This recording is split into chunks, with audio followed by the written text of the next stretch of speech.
ಕೈವಾಡದಿಂದ ಎದ್ದು ಇಷ್ಟು ದೊಡ್ಡ ಪೆಹರೆ ಏನೋ ಯುದ್ಧ ನಡೀತಾ ಇದೆಯೇನೋ ಆ ಮಟ್ಟಿಗೆ ದೊಡ್ಡ ಪೆಹರೆಯನ್ನ ಇದ್ದಿದ್ದು ನಾವೆಲ್ಲರೂ ನೋಡಿದ್ದೀವಿ. ಸಾಮಾಜಿಕ ಚಳುವಳಿಯ ಹೋರಾಟಗಾರ ನಿನ್ನೆ ಮೊನ್ನೆ ಬಂದಿರತಕ್ಕಂತ ಭಾಸ್ಕರ್ ಪ್ರಸಾದ್ ಅನಾಗರಿಕ ಸರ್ಕಾರಕ್ಕೆ ಅನಾಗರಿಕವಾಗಿ ಚಳವಳಿಯನ್ನು ರೂಪಿಸಿ ನಾವು ಸಂವಿಧಾನನ ಯಾರು ತಿದ್ದುಪಡಿ ಮಾಡಿ ಅದನ್ನ ಅಲ್ಲಾಡ್ಸಕ್ಕೆ ಪ್ರಯತ್ನ ಮಾಡಿದ್ರೆ ನನಗೆ ನೀವು ನೇಣ ಹಾಕಿದ್ರು ಸರಿ, ನಾನು ಪ್ರಶ್ನೆ ಮಾಡೋದಿಲ್ಲ. ಜನ ತೀರ್ಮಾನ ಮಾಡ್ತಾರೆ, ಯಾರು ಅಂಬೇಡ್ಕರ್ ಅವ್ರ ಪರವಾದ ಮಾಡ್ತಾರೆ, ಯಾರು ಅಂಬೇಡ್ಕರ್ ಹೆಸರು ಹೇಳ್ಕೊಂಡು ಅವರ ಚೇಲಾಗಿರಿ ಹೊಟ್ಟೆ ತುಂಬಿಸ್ಕೊಂಡು ಆದ್ರೆ ನಿಮ್ಗೆಲ್ಲ ಒಂದು ಮಾತು ಕೊಡ್ತೀನಿ, ನಾನು ಆಡಂತ ಒಂದೊಂದು ಮಾತು, ನಾನು ಇಡಂತ ಒಂದೊಂದು ಹೆಜ್ಜೆ ನನಗ್ ತೊಂದರೆ ಆಗ್ಲಿ, ಈ ಮಾದಿಗ ಸಮಾಜಕ್ಕೆ ತೊಂದರೆ ಆಗಂತದಂತೂ ಪ್ರಾಣ ಹೋಗಿರಲ್ಲ. ಮಗನೂ ಕೂಡ ಇದನ್ನ ಅಲ್ಲಾಡ್ಸಕ್ಕೂ ಆಗಲ್ಲ. ನಾವು 7 ಜನ ಮಕ್ಕಳು ನಮ್ಮಪ್ಪರಿಗೆ, ನಮ್ಮಪ್ಪ ಜನ್ಮ ಕೊಟ್ಟಿದ್ದು 7 ಜನಕ್ಕೆ, 2 ಅಕ್ಕ ತಂಗಿಯರು, 5 ಜನ ಅಣ್ಣ ತಮ್ಮರು. ಆದ್ರೆ ಇವತ್ತು ಬಾಬಾ ಸಾಹೇಬ್ ಅಂಬೇಡ್ಕರ್ ನನಗೆ ಕರ್ನಾಟಕದಾದ್ಯಂತ ಲಕ್ಷಾಂತರ ಜನ ಅಣ್ಣ ತಮ್ಮರು. ಸರ್ಕಾರ ಮಾಡೋ ಷಡ್ಯಂತ್ರಕ್ಕೆ ನೀವ್ಯಾಕೆ ಹೆಚ್ಚೆಲ್ಲ ಮಾಡ್ತೀರಿ? ಒಂದು ಉತ್ತರ ಕೊಡ್ತಾ ಇಲ್ಲ ನನಗೆ. ಯಾಕೆ ಅರೆಸ್ಟ್ ಮಾಡಿದ್ರೆ ಇವತ್ತು ಒಂದು ರೀಸನ್ ಕೊಡಕ್ಕಾಗ್ತಾ ಇಲ್ಲ ನಿಮ್ಗೆ? ಅರೆಸ್ಟ್ ಮಾಡಿದಂತಹ ಭೂಪ ಇದಾರಲ್ಲ, ಆ ಭೂಪನಿಗೆ ಇವತ್ತು ನಮ್ಮನ್ನ ಅರೆಸ್ಟ್ ಮಾಡೋದ್ರ ಮೂಲಕ ಬೆಟ್ಟು ತಗೊಂಡು ನೋಡಿದಾಗ ನಮ್ಮೆಲ್ಲರೂ ಗೆಲ್ಲೋದು, ನನ್ನ ಅಪ್ಪನಲ್ಲ, ನಾನೇನು ಅಲ್ಲ. ಇದ್ರ ಮೂಲಕ ಕರ್ನಾಟಕದಲ್ಲಿ ಮಾದಿಗರ ರಾಜಕೀಯ ಶಕ್ತಿ ಏನಂತ ಈ ಸರ್ಕಾರಕ್ಕೆ ತೋರಿಸಬೇಕಾಗಿದೆ. ಪ್ರಾಣನೇ ಬಿಟ್ಬಿಡೋಣ, ಯಾರಾದ್ರೂ ನನ್ನೂ ಸೇರಿದಂತೆ ಯೋಚನೆ ಮಾಡೋಣ. ಇಲ್ಲಿ ಒಂದು ನಿರ್ಧಾರದಲ್ಲಿ ಯಾರು ಇಲ್ಲ. ಜೀವ ಇವತ್ತು ಹೋದ್ರು ಸರಿ, ಬೆಳಿಗ್ಗೆ ನಮ್ಮ ಸಮುದಾಯಕ್ಕೆ ನ್ಯಾಯ ಸಿಗಲಿ ಅನ್ನುವಂತಾಗ ಅತಿಯಾಗಿ ಗೌರವಿಸುವಂತಾಗ ಒಬ್ಬ ಧೀಮಂತ ರಾಜಕಾರಣಿ ಯಾರಾದ್ರೂ ಕರ್ನಾಟಕದಲ್ಲಿ ಇದ್ರೆ ನನ್ನ ಮಾದಿಗ ಸಮುದಾಯದವರಿಗೆ ಆಂಜನೇಯ ಅವ್ರನ್ನ ಗೌರವ ನನಗೆ ಅಗತ್ಯ ಇಲ್ಲ. ನನ್ನ ಸಮುದಾಯಕ್ಕೆ ಯಾರೋ ನ್ಯಾಯ ಕೊಟ್ರೆ ನನಗೆ ಅವರೇ ದೇವರು. ನಾನು ಈ ಕ್ಷಣಕ್ಕೆ ನಮ್ಮ ಮನೆಗೆ ಹೋಗ್ತೀನಿ. ನನಗೆ ಆ ಬೀಜ ಜಜ್ಜಿಸ್ಕೊಂಡಿಲ್ಲ ಅಂತ ಪ್ರೂವ್ ಮಾಡುವಂತ ನಾಯಕರು ನನಗೆ ಫೋನ್ ಮಾಡ್ಲಿ, ನಾನು ಬಂದು ಟೇಕಪ್ ಮಾಡ್ತಾ ಇದ್ದೀನಿ. ನಾಳೆ ಬೆಳಗ್ಗೆಯಿಂದ ಸರ್ಕಾರದ ವಿರುದ್ಧ ಪ್ರಾಮಾಣಿಕವಾಗಿ ಮಾಡ್ತೀನಿ, ಮತ್ತೆ ನಿಮ್ ಜೊತೆ ಬಂದು ಸರ್ಕಾರಕ್ಕೆ ಈ ಹೋರಾಟನ ಮಾಡ್ಕೊಳ್ಳಲ್ಲ ಅಂತ ಬಂದು ನನ್ನ ಹತ್ರ ಹೇಳಿ ನಾನು ಮನೆಗೆ ಹೋಗ್ತೀನಿ. ಈ ಸೈನಿಕರು ಹೋಗಲ್ಲ, ಈ ಪಾದ ಇವತ್ತಿನ ನಮ್ಮ ಹೋರಾಟವನ್ನು ಹತ್ತಿಕ್ಕುವಂತಹ ಪ್ರಯತ್ನದಲ್ಲಿ, ನಮ್ಮನ್ನ ಅರೆಸ್ಟ್ ಮಾಡಿಸಿದ ಪ್ರಯತ್ನದಲ್ಲಿ ಎಚ್ ಮಹದೇವಪ್ಪನ ಕುತಂತ್ರವೇ ನೇರವಾಗಿರುತ್ತೆ. ಹೋಗ್ತಾರೆ ಫೋನ್ ಜಾಮರ್ಸ್ಗಳು ಅದಾಗದು ಯಾರಿಗೆ ಗೊತ್ತಾ? ಬರೀ ಸಿಎಂಗೆ, ಪಿಎಂಗೆ, ಗವರ್ನರ್ಗೆ. ಇವತ್ತು ಆ ಸಾಲ್ ಹೋಗ್ಬಿಟ್ಟಿದ್ದಾರೆ ಮಾದಿಗಳು.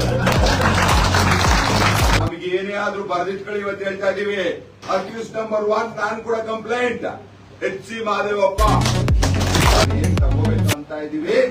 ನಮ್ಮ ಹಕ್ಕಿನ ಉಂಡಿ ತೇಗವರೇನೆ ನಮ್ಮ ವಿರುದ್ಧ ಕೆಲವು ಅದೇ ಜೀವನದಲ್ಲಿ ಅಂಬೇಡ್ಕರ್ ಅವರಿಗೆ ಕಿಂಚಿತ್ತನು ಅಪಮಾನ ಮಾಡಂತ ನೀಚ ಕೆಲಸಕ್ಕೆ ಹೋಗಂತ ನಗರದಲ್ಲಿ ಒಂದು ಭಿನ್ನವಾದಂತ ಒಂದು ಸಂಚಲನ, ಇಡೀ ರಾಜ್ಯವೇ ಮೈಸೂರು ಕಡೆ ತಿರುಗಿ ನೋಡಂತ ಒಂದು ವಾತಾವರಣ ಏನು ಸೃಷ್ಟಿಯಾಗಿತ್ತು. ಕಾರಣ ಒಂದೇ ಒಂದು ಕಾರಣ, ಏನು ನಮ್ಮ ಕೆಚ್ಚೆದೆಯ ನಾಯಕ ಭಾಸ್ಕರ್ ಪ್ರಸಾದ್ ರವರು ಮೈಸೂರಿಂದ ಬೆಂಗಳೂರಿಗೆ ಪಾದಯಾತ್ರೆಯನ್ನು ಅಂದ್ಕೊಂಡಿದ್ರು.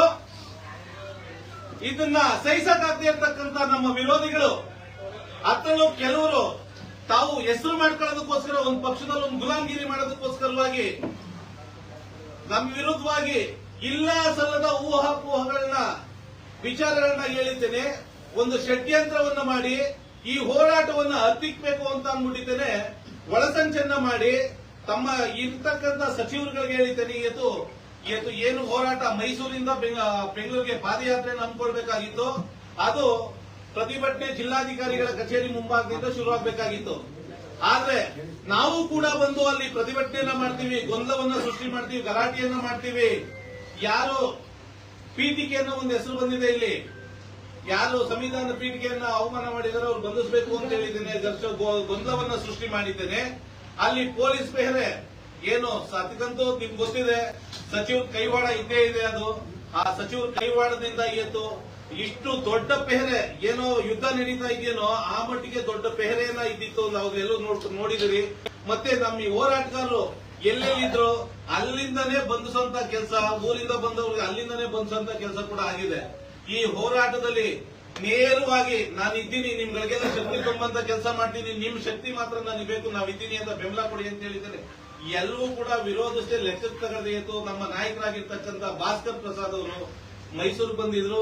ಅವ್ರಿಗೆ ಏನು ಪೊಲೀಸ್ ಅವ್ರು ಬಂಧಿಸಿದ್ದೇನೆ, ಇಷ್ಟೋ ಬೆಳಗ್ಗೆಯಿಂದ ಇಲ್ಲಿವರೆಗೂ ಕೂಡ ಏನು ಸ್ಟೇಷನ್ ಇಂದ ಸ್ಟೇಷನ್ ಎಲ್ಲಾ ಕಡೆ ಸುತ್ತುಸಿದ್ದೇನೆ. ಈಗ ಅವ್ರಿಗೆ ಬಿಡುಗಡೆ ಮಾಡಿರ್ತಕ್ಕಂಥದ್ದು ನಾವೆಲ್ಲರೂ ಕೂಡ ಗೊತ್ತಿದೆ, ನಮ್ಗೆಲ್ಲರೂ ಕೂಡ ವಿಚಾರವನ್ನು. ಆದ್ರೂ ಕೂಡ ಅವರು ಕೆಚ್ಚದೆ ನಾಯಕರಾಗಿರೋದ್ರಿಂದ ಯಾವುದು ಕೂಡ ಅಂಜದೆ ಮತ್ತು ನೀವು ಇಡೀ ರಾಜ್ಯ ಸುತ್ತಿಸ್ತೀರಾ, ಅದಕ್ಕೆ ನಾನು ತಯಾರಿದ್ದೀನಿ ಅಂತ ಹೇಳಿದ್ದೆ. ಅವ್ರು ಘಂಟಾಘೋಷವಾಗಿ ಪೊಲೀಸ್ ಅವ್ರಿಗೆ ಬೈಕೊಂಡು ಹೋಗ್ಬಿಟ್ಟು ಎಲ್ಲರೂ ಕೂಡ ಬಂದಿದ್ದಾರೆ. ಹಾಗಾಗಿ ಅವ್ರಿಗೆ ನಿಮ್ಮೆಲ್ಲರ ಪರವಾಗಿ ಅವ್ರಿಗೆ ಸ್ವಾಗತವನ್ನು ಹಾಗೆ ಅವ್ರಿಗೆ ಸಹಕಾರವಾಗಿ ಬೆಂಬಲವಾಗಿ ನಿಂತ್ಕೊಂಡಿದ್ದೇನೆ. ಕಾನೂನು ಮೂಲಕ ಏನು ಹೋರಾಟಗಳು ಮಾಡಕ್ ಸಾಧ್ಯನೋ ಅದು ನಾನು ಕೂಡ ಇರ್ತೀನಿ. ಇಡೀ ರಾಜ್ಯ ನಿಮ್ ಜೊತೆ ಸುತ್ತುತ್ತೀನಿ ಅಂತೇಳಿ ಕಳೆದ 2 ತಿಂಗಳಿಂದನೂ ಕೂಡ ನಮ್ಮ ಮೈಸೂರಿನ ಹಿರಿಯ ವಕೀಲರಾಗಿರ್ತಕ್ಕಂಥ ಅರುಣ್ ಕುಮಾರ್ ಅವರು ನಿಂತ್ಕೊಂಡಿದ್ದೇನೆ. ಹೋರಾಟಗಳನ್ನ ಮಾಡ್ಕೊಂಡು ಎದ್ದು ನಮ್ಮ ಮುಂದೆ ಕೂತಿದ್ದಾರೆ. ಅವರು ಕೂಡ ಸ್ವಾಗತವನ್ನು ಕೋರ್ತೇನೆ. ಹಾಗೆ ನಮ್ಮ ಹಿರಿಯ ವಕೀಲರಾಗಿರ್ತಕ್ಕಂಥ ಸುರೇಂದ್ರ ಸರ್ ಅವರು ಕೂಡ ಎದ್ದು ನಮ್ಮ ಜೊತೆ ಇದ್ದಾರೆ. ಅವರು ಕೂಡ ಸ್ವಾಗತವನ್ನು ಕೋರ್ತೇನೆ. ರಾಜೇಂದ್ರ ಅವರು ಕೂಡ ಇದ್ದಾರೆ ವಕೀಲರು, ಅವರು ಕೂಡ ಸ್ವಾಗತವನ್ನು ಕೋರ್ತೀನಿ. ನಮ್ಮ ನಾಯಕರು ಲೋಕೇಶ್ ಸರ್ ಅವರಂತೂ ಎಸಿಪಿ ಅವ್ರ ಜೊತೆ ವಾಗ್ವಾದವನ್ನೇ ಶುರು ಮಾಡಿಬಿಟ್ಟಿದ್ರು. ಅವ್ರು ಕೊನೆಯವರೆಗೂ ಕೂಡ ಬಂದಿದ್ದಾರೆ. ಅವರು ಕೂಡ ಸ್ವಾಗತವನ್ನು ಕೋರ್ತೀನಿ. ನಮ್ಮ ಪುರಸಭಾಧ್ಯಕ್ಷರು ಮಾಜಿ ಪುರಸಭಾಧ್ಯಕ್ಷರು ಶಿವಕುಮಾರ್ ಅವರು ಕೂಡ ಇದ್ದಾರೆ. ಅವರು ಕೂಡ ಸ್ವಾಗತ.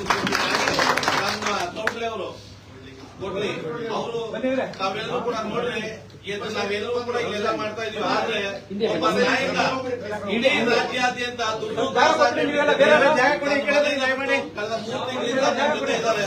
ಅವರು ಕೂಡ ಸ್ವಾಗತವನ್ನು ಕೊಡ್ತೀನಿ. ಏನು ಈಗಷ್ಟೇ ಬಂದಂತ ಭೀಮ ನಾಯಕರು, ನಮ್ಮ ಭೀಮ ನಾಯಕರು ಏನ್ ಬಂದಿದ್ದಾರೆ ಅವರೆಲ್ಲರೂ ಕೂಡ ನಾನು ಎದ್ದು ಸ್ವಾಗತವನ್ನು ಕೊಡ್ತೇನೆ. ಹಾಗೆ ವಿವಿಧ ಗ್ರಾಮ ವಿವಿಧ ಊರುಗಳಿಂದ ಬಂದಿರತಕ್ಕಂತ ನಮ್ಮ ಸಮುದಾಯದ ಎಲ್ಲ ಹಿರಿಯ ಹೋರಾಟಗಾರರು ಸಂಘ ಸಂಸ್ಥೆಗಳ ಅಧ್ಯಕ್ಷರು ಪದಾಧಿಕಾರಿಗಳು ಎಲ್ಲರೂ ಕೂಡ ಸ್ವಾಗತವನ್ನು ಕೋರ್ತೇನೆ. ದಯಮಾಡಿ ಏನು ನಡೀತಾ ಇದೆ ಚಿತ್ರಣ ಅವೆಲ್ಲದ್ರ ಬಗ್ಗೆನೂ ಕೂಡ ಮಾಹಿತಿಯನ್ನ ತಮಗೆ ಹಿರಿಯ ನಾಯಕರುಗಳು ಹಾಗೂ ಭಾಸ್ಕರ್ ಪ್ರಸಾದ್ ಅವರು ಕೊಡ್ತಾರೆ. ಜೊತೆಗೆ ನಾಳೆಯಿಂದ ಏನು ಹೋರಾಟವನ್ನು ಮಾಡಬೇಕು ಅದನ್ನು ಕೂಡ ಭಾಸ್ಕರ್ ಪ್ರಸಾದ್ ಸರ್ ಎಲ್ಲರೂ ಕೂಡ ಮಾಹಿತಿಯನ್ನ ಕೊಡ್ತಾರೆ. ದಯಮಾಡಿ ತಾವೆಲ್ಲರೂ ಕೂಡ ಶಾಂತಿ ಚಿತ್ರದಿಂದ ಹಿರಿಯ ನಾಯಕರುಗಳು ಏನ್ ಹೇಳ್ತಾರೆ ಅಂತ ಕೇಳಬೇಕು. ಹಾಗೆ ಅವ್ರು ಹೇಳಂತ ವಿಚಾರಗಳನ್ನ ಗಮನಿಸಿಕೊಂಡಿದ್ದೆ. ನಾಳೆಯಿಂದ ಅವ್ರಿಗೆ ಶಕ್ತಿಯನ್ನು ತುಂಬಂತ ಕೆಲಸ ನಾವೆಲ್ಲರೂ ಕೂಡ ಮಾಡಬೇಕು ಅಂತ ಕೇಳ್ಬೋದಾಗಿ ದಯಮಾಡಿ ನಮ್ಮ ರಾಜೇಂದ್ರ ಅವರು ವಕೀಲರು ಅವ್ರು ಮಾತಾಡ್ತಾರೆ. ನಮ್ಮ ನಿಮ್ಮೆಲ್ಲ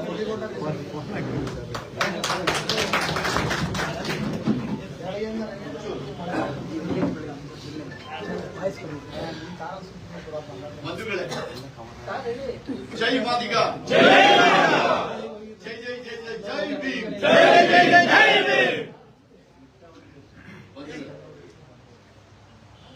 ಕಳೆದ 84 ದಿವಸ ಮುಗಿದು 85-86 ದಿವಸಕ್ಕೆ ಇವತ್ತು ಕಾಲಿದೆ.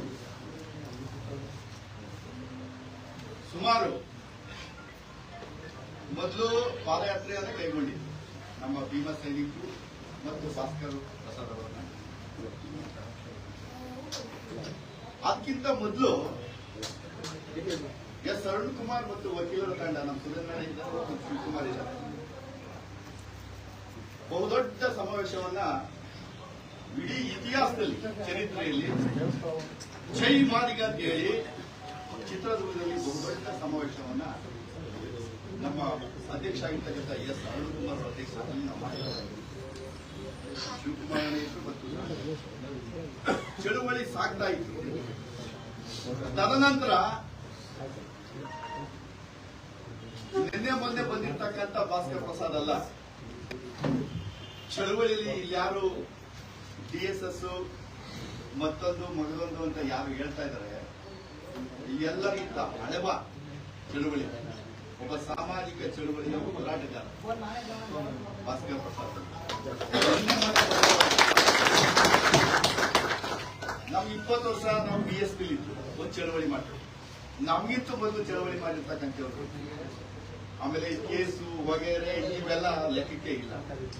ಒಬ್ಬ ಹೋರಾಟಗಾರನಿಗೆ ಇವೆಲ್ಲ ಇದೆ, ಇವೆಲ್ಲ ಏನ್ ಲೆಕ್ಕ. ಆದ್ರೆ ಇವತ್ತು ಕರ್ನಾಟಕ ರಾಜ್ಯದಲ್ಲಿ ಒಂದು ಸಂಚಲನವನ್ನ ಸೃಷ್ಟಿಯಾಗಿದೆ. ಒಂದು ಕಾನೂನಾತ್ಮಕವಾಗಿ ಸೃಷ್ಟಿಯಾಗಿದೆ, ಇನ್ನೊಂದು ಸಾಮಾಜಿಕವಾಗಿ ಒಂದು ಸೃಷ್ಟಿಯಾಗಿದೆ. ಇವೆರಡು ಸರಿಯಾದ ದಾರಿಯಲ್ಲಿ ಹೋಗ್ತಾ ಇದೆ. 84 ದಿವಸ ಕಳೆದು 85ನೇ ದಿವಸಕ್ಕೆ ನಾವು ಕಾಲಿಟ್ಟಿದ್ದೇವೆ. ಇದೇನಪ್ಪ ಇವರು ಮಹದೇಶ್ವರ ಬೆಟ್ಟದಿಂದ ಪ್ರಾರಂಭ ಮಾಡಿ ಬೀದರ್ಗೆ ಹೋಗಿ ಬೀದರಿಂದ ಚಿತ್ರದುರ್ಗ ಬಂದು ಇದ್ಕಿದಾಗಲೇ ಇವರು ರಥಯಾತ್ರೆನ ಕ್ಯಾನ್ಸಲ್ ಮಾಡಿ ಪಾದಯಾತ್ರೆಗೆ ಬಂದ್ಬಿಟ್ರು ಚಾಮುಂಡಿ ಬೆಟ್ಟಕ್ಕೆ ಅಂತೇಳಿ ಕೆಲವ್ರಿಗೆ ಆತಂಕ ಇದೆ. ಭರ್ತಿ ಮೀಸಲಾತಿ ತುಂಬ್ತಾ ಇದ್ದಾರೆ, ಇದನ್ನ ತಡಿಬೇಕು ಅಂತ ಹೇಳಿ ಭಾಸ್ಕರ್ ಪ್ರಸಾದ್ ಅವರು ಒಂದು ರಥಯಾತ್ರೆನ ನಿಲ್ಲಿಸಿ ಪಾದಯಾತ್ರೆನ ಚಾಮುಂಡಿ ಬೆಟ್ಟದಿಂದ ಕಂಟಿನ್ಯೂ ಮಾಡ್ತಾರೆ. ಬಂಧುಗಳೇ, ಈ ಅನಾಗರಿಕ ಸರ್ಕಾರಕ್ಕೆ ಅನಾಗರಿಕವಾಗಿ ಚಳವಳಿಯನ್ನು ರೂಪಿಸಿ ನಾವು ಇದಕ್ಕೆ ಎಚ್ಚರಿಕೆಯನ್ನು ಗುರುತಿಸಬೇಕು ಅಂತೇಳಿ ಒಂದು ರೂಪರೇಷೆಯನ್ನು ಹಾಕೊಂಡು ನಮ್ಮ ಚಳವಳಿಗಾರ ಮೊನ್ನೆ ಪ್ರಾರಂಭ ಮಾಡ್ತೀವಿ. ಯಾವ್ಯಾವುದೋ ಗೊಂದಲ ಮಾಡ್ತಾ ಇದ್ದಾರೆ ಪೀಠಿಕೆ ಅಂತೇಳಿ. ನಿಜವಾಗ್ಲೂ ಇಡೀ ಭಾರತ ದೇಶದಲ್ಲಿ ಬಾಬಾ ಸಾಹೇಬ್ ಅಂಬೇಡ್ಕರ್ ಚಳವಳಿಯನ್ನ ಮುನ್ನಡೆಸಿದವರು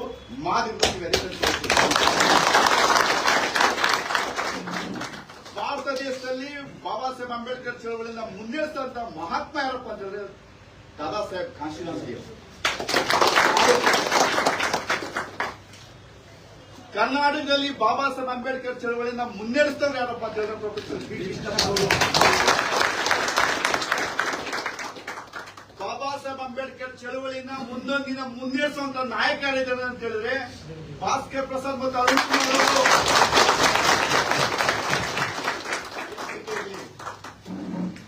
ಯಾರು ಹೇಳ್ತಾ ಇದ್ದೀರ ನೀವು?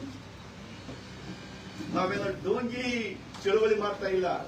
ಅಂಬೇಡ್ಕರ್ ಮಕ್ಕಳು ಹಿಂದೇನೂ ಅಷ್ಟೇ, ಮುಂದೇನೂ ಅಷ್ಟೇ, ಇವತ್ತು ಅಷ್ಟೇ ಡೋಂಗಿ ಚಳವಳಿ ಮಾಡ್ತಾ ಇಲ್ಲ.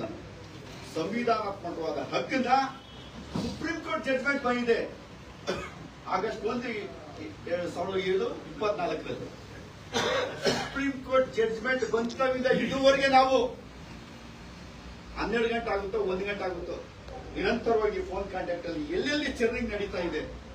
ನಿರಂತರವಾಗಿ ಭಾಸ್ಕರ್ ಪ್ರಸಾದ್ ಅವರು ಪಾದಯಾತ್ರೆ ಮಾಡುವಂತಹ ಸಂದರ್ಭದಲ್ಲಿ ಇದೇ ರೀತಿ ಅಟ್ಯಾಕ್ ಮಾಡಿದ್ರು. ಎಲ್ಲಿ? ಚಿತ್ರದುರ್ಗದಲ್ಲಿ ಮುನ್ನಡೆಸುವಂತ ಸಂದರ್ಭದಲ್ಲಿ ತುಮಕೂರು ಹತ್ರ ಹಿರಿಯೂರಲ್ಲಿ ಹೊರಟ್ವಿ ನಾವು. ಅರುಣ್ ಸರ್ ಫೋನ್ ಮಾಡಿದ್ರೆ ಯಾವ ಕಾರಣಕ್ಕೂ ನಾವು ಬದಲಾದು ಭಾಸ್ಕರ್ ಪ್ರಸಾದ್ ಅವರಿಗೆ ನಮ್ಮ ತನು ಮನ ಧನವನ್ನ ಎಲ್ಲರಿಗೂ ಕೂಡ ಸಮರ್ಪಣೆ ಮಾಡೋಣ.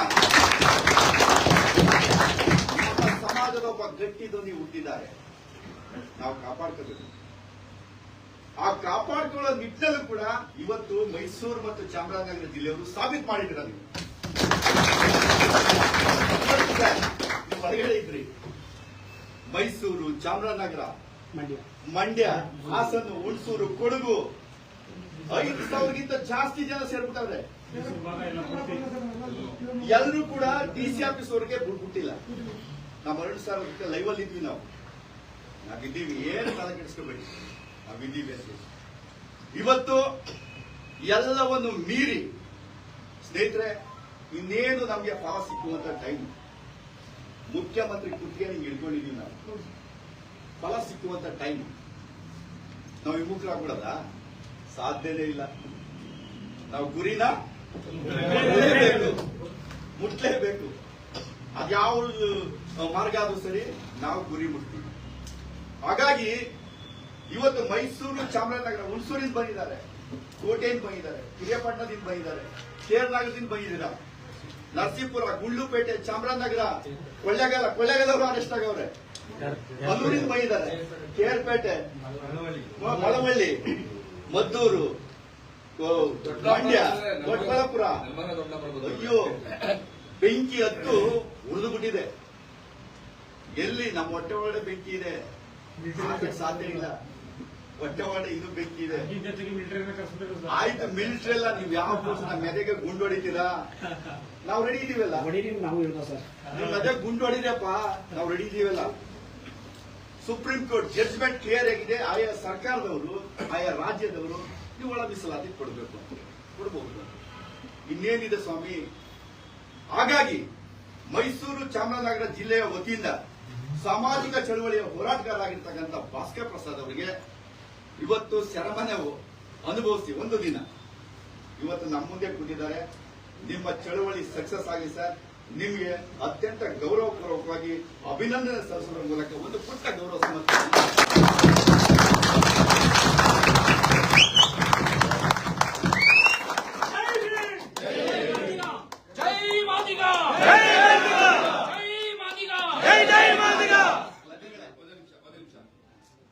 ನನಗೆ ಇವತ್ತು ಹಾಲು ಹಾಕಿದ್ರು ಸ್ವೀಕಾರ ಮಾಡಿದ್ರು, ನಿರಾಕರಣೆ ಮಾಡಿಲ್ಲ. ಆದ್ರೆ ಇದು ನನ್ನೊಬ್ಬರು ಸಲ್ಬೇಕಾಗಿರೋದಲ್ಲ, ಇದು ಎಲ್ಲ ಕೂಡ ನನ್ನ ಹೋರಾಟದ ಶಕ್ತಿ. ಯಾಕೆ ಒಳ ಬರ್ತದೆ ಈ ಜೀವಗಳಿಗೆ ಪಾದಕ ಸಿಕ್ಕು.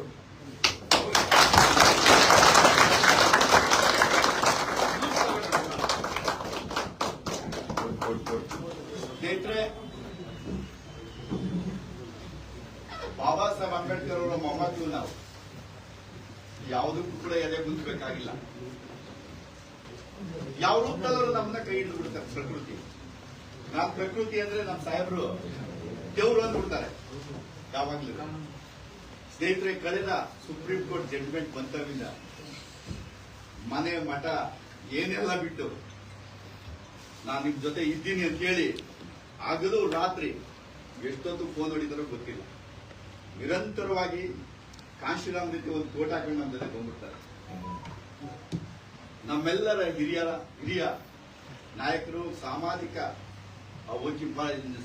ನ್ಯಾಯಪರ ವಕೀಲರ ವೇದಿಕೆಯ ಅಧ್ಯಕ್ಷರು ಮತ್ತು ಒಳ ಮೀಸಲಾತಿಯ ಹೋರಾಟಗಾರರು, ನಮ್ಮ ಹಿರಿಯ ವಕೀಲರಾಗಿರ್ತಕ್ಕಂಥ ಎಸ್ ಅರುಣ್ ಕುಮಾರ್ ಅವರಿಗೆ ಅವರು ಕೂಡ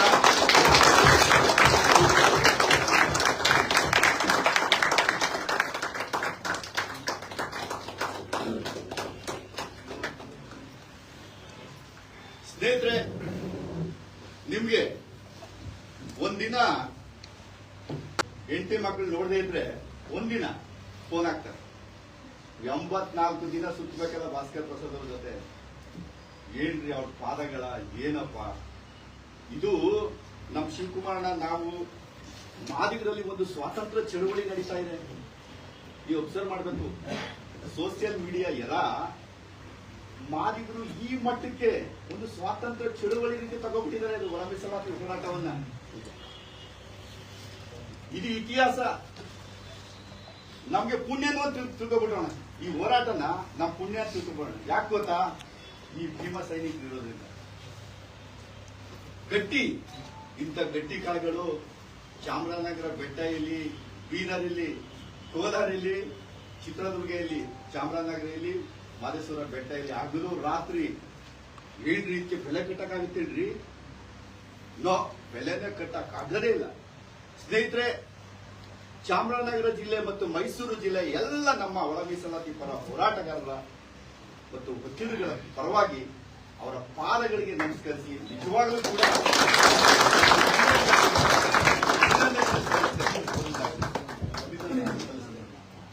ಸ್ನೇಹಿತರೆ ನೋಡಿ, ನಮ್ಮ ಲೋಕೇಶ್ ಅಣ್ಣ ಬಂದ್ರು, ಶಿವಕುಮಾರಣ್ಣ ಬಂದ್ರು, ನಮ್ಮ ಸುರೇಂದ್ರಣ್ಣ ಬಂದ್ರು, ನಮ್ಮ ಪ್ರಸನ್ನ ಚಕ್ರವರ್ತಿ ಬಂದ್ರು. ಎಲ್ಲ ಲೀಡರ್ಗಳು ಅಯ್ಯಪ್ಪ ಒಬ್ಬೊಬ್ಬರ ಹೆಸರು. ಮತ್ತೊಮ್ಮೆ ಇನ್ನೊಬ್ರು ಆ ಪ್ರಭುರಾಜ್ ಕೊಡ್ಲಿ ಅಂತ ಒಬ್ರು ಇದ್ದಾರೆ ನಮ್ಗೆ. ಏನ್ರಿ ಫ್ಯಾಮಿಲಿ, ಅವ್ರಿಗೆ 150 ಎಕರೆ ಜಮೀನಿದೆ, ಭತ್ತ ಬೆಳೀತಾರೆ. ಪಾಪ 5 ಜನ ಅಣ್ಣ ತಮ್ಮದ್ರು ಪಂಚ ಪಾಂಡವರು ಅಂತಿದ್ದಾರೆ. ಅಯ್ಯೋ, ಎಲ್ಲ ಮನೆ ಮಠ ಎಲ್ಲ ತೊರೆದು ಭಾಸ್ಕರ್ ಪ್ರಸಾದ್ ಜೊತೆ ಕೈ ಜೋಡಿಸ್ತಾರೆ.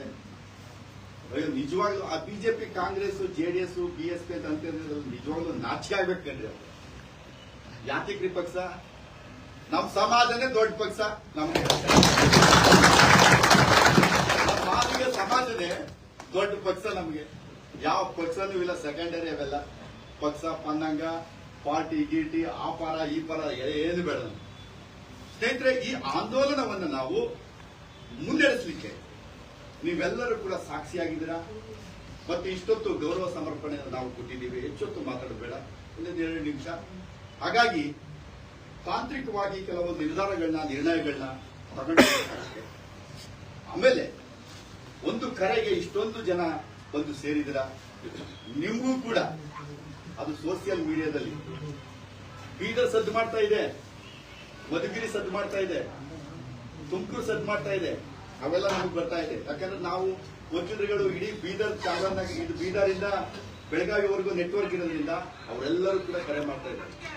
ಒಟ್ಟಲ್ಲಿ ಮೈಸೂರಲ್ಲಿ ನೀವೇನೇ ಆಗ್ಲಿ ಒಂದು ಇತಿಹಾಸ ಅಂತೂ ಇವತ್ತು ಸೃಷ್ಟಿಯಾಗಿದೆ. ಒಂದು ಮಹತ್ವ ನಮ್ಮ ಒಳ ಮೀಸಲಾತಿ ಚಳವಳಿಯ ಮಹತ್ವ ಇನ್ನೂ ಹಿಮ್ಮಡಿಯಾಗಿದೆ. ಯಾಕಂದ್ರೆ ಬೀದರ್ ಅವ್ರು ಫೋನ್ ಮಾಡ್ತಾ ಇದ್ದಾರೆ, ತುಮಕೂರವ್ರು ಫೋನ್ ಮಾಡ್ತಾ ಇದ್ದಾರೆ, ಕೋಲಾರದವ್ರು ಫೋನ್ ಮಾಡ್ತಾ ಇದ್ದಾರೆ, ಚಿಕ್ಕಬಳ್ಳಾಪುರದವ್ರು ಫೋನ್ ಮಾಡ್ತಾ ಇದ್ದಾರೆ. ಸರ್ ಭಾಸ್ಕರ್ ಪ್ರಸಾದ್ ಅವರು ಸರ್ ಅರುಣ್ ಸರ್ನೆಲ್ಲ ಅರೆಸ್ಟ್ ಮಾಡಿದ್ದಾರೆ ಸರ್. ಇಲ್ಲ ಎಲ್ಲ ಜೊತೆಲಿದ್ದೀವಿ ಸರ್. ಎಷ್ಟೊತ್ತು ಏನು ಎತ್ತ ಅಂದ್ರೆ ಇಡೀ ಚಾಮರಾಜನಗರದಿಂದ ಬೀದರ್ವರೆಗೂ ಎಷ್ಟು ಅಲರ್ಟ್ ಆಗಿದೆ ಸೋಷಿಯಲ್ ಮೀಡಿಯಾ ಎಲ್ಲ ಸ್ನೇಹಿತರೆ. ಆ ಮಟ್ಟಕ್ಕೆ ಚಾಮರಾಜನಗರ ತುಟ್ಟ ತುದಿಯಿಂದ ಬೀದರ್ನ ಕುಂದಾಪುರವರೆಗೂ ಕೂಡ ಇವತ್ತು ನಮ್ಮ ಮಾದಿಗರ ಚಳವಳಿ ಹಬ್ಬಿದೆ. ಸಭೆಯನ್ನು ಉದ್ದೇಶಿಸಿ ಕೆಲವು ನಿರ್ಧಾರಗಳನ್ನ ಅನಂತರ ತಗೊಳ್ತಾರೆ. ಅದರ ಸಭೆಯ ಮಹತ್ವ ಕುರಿತು ನಮ್ಮ ಅರುಣ್ ಸರ್ ಮಾತಾಡ್ತಾರೆ. ಕೊನೆಗೆ ಒಂದ್ 2 ನಿಮಿಷ ಏನಾದ್ರು ಅನಿಸಿಕೆಗಳಿದ್ರೆ ಮಾತಾಡಿ. ಕೊನೆಗೆ ಸಾಮಾಜಿಕ ಚಳವಳಿಯ ಹೋರಾಟಗಾರರಾಗಿರ್ತಕ್ಕಂಥ ಒಳ ಮೀಸಲಾತಿಯ ಹೋರಾಟದ ರೂವಾರಿಗಳಾಗಿರ್ತಕ್ಕಂಥ ನಮ್ಮ ಭಾಸ್ಕರ್ ಪ್ರಸಾದ್ ಅವರು ಕೊನೆ ಮಾಡ್ತಾರೆ. ಎಲ್ಲರಿಗೂ ಧನ್ಯವಾದ. ಜೈ ಮಾದಿಗ, ಜೈ ಮಾದಿಗ, ಜೈ ಭೀಮ್, ಜೈ ಭೀಮ್. ಬಂಧುಗಳೇ, ಒಂದು ವಿಚಾರನ ಇವತ್ತು ನಾನು ಭಾಸ್ಕರ್ ಪ್ರಸಾದ್ ಅವರ ಗಮನಕ್ಕೆ ತಂದು ಅವರ ಅಪ್ಪಣೆನೂ ಕೇಳಿ ಸಣ್ಣದಾಗಿ 2 ನಿಮಿಷ ಪ್ರಶ್ನೆ.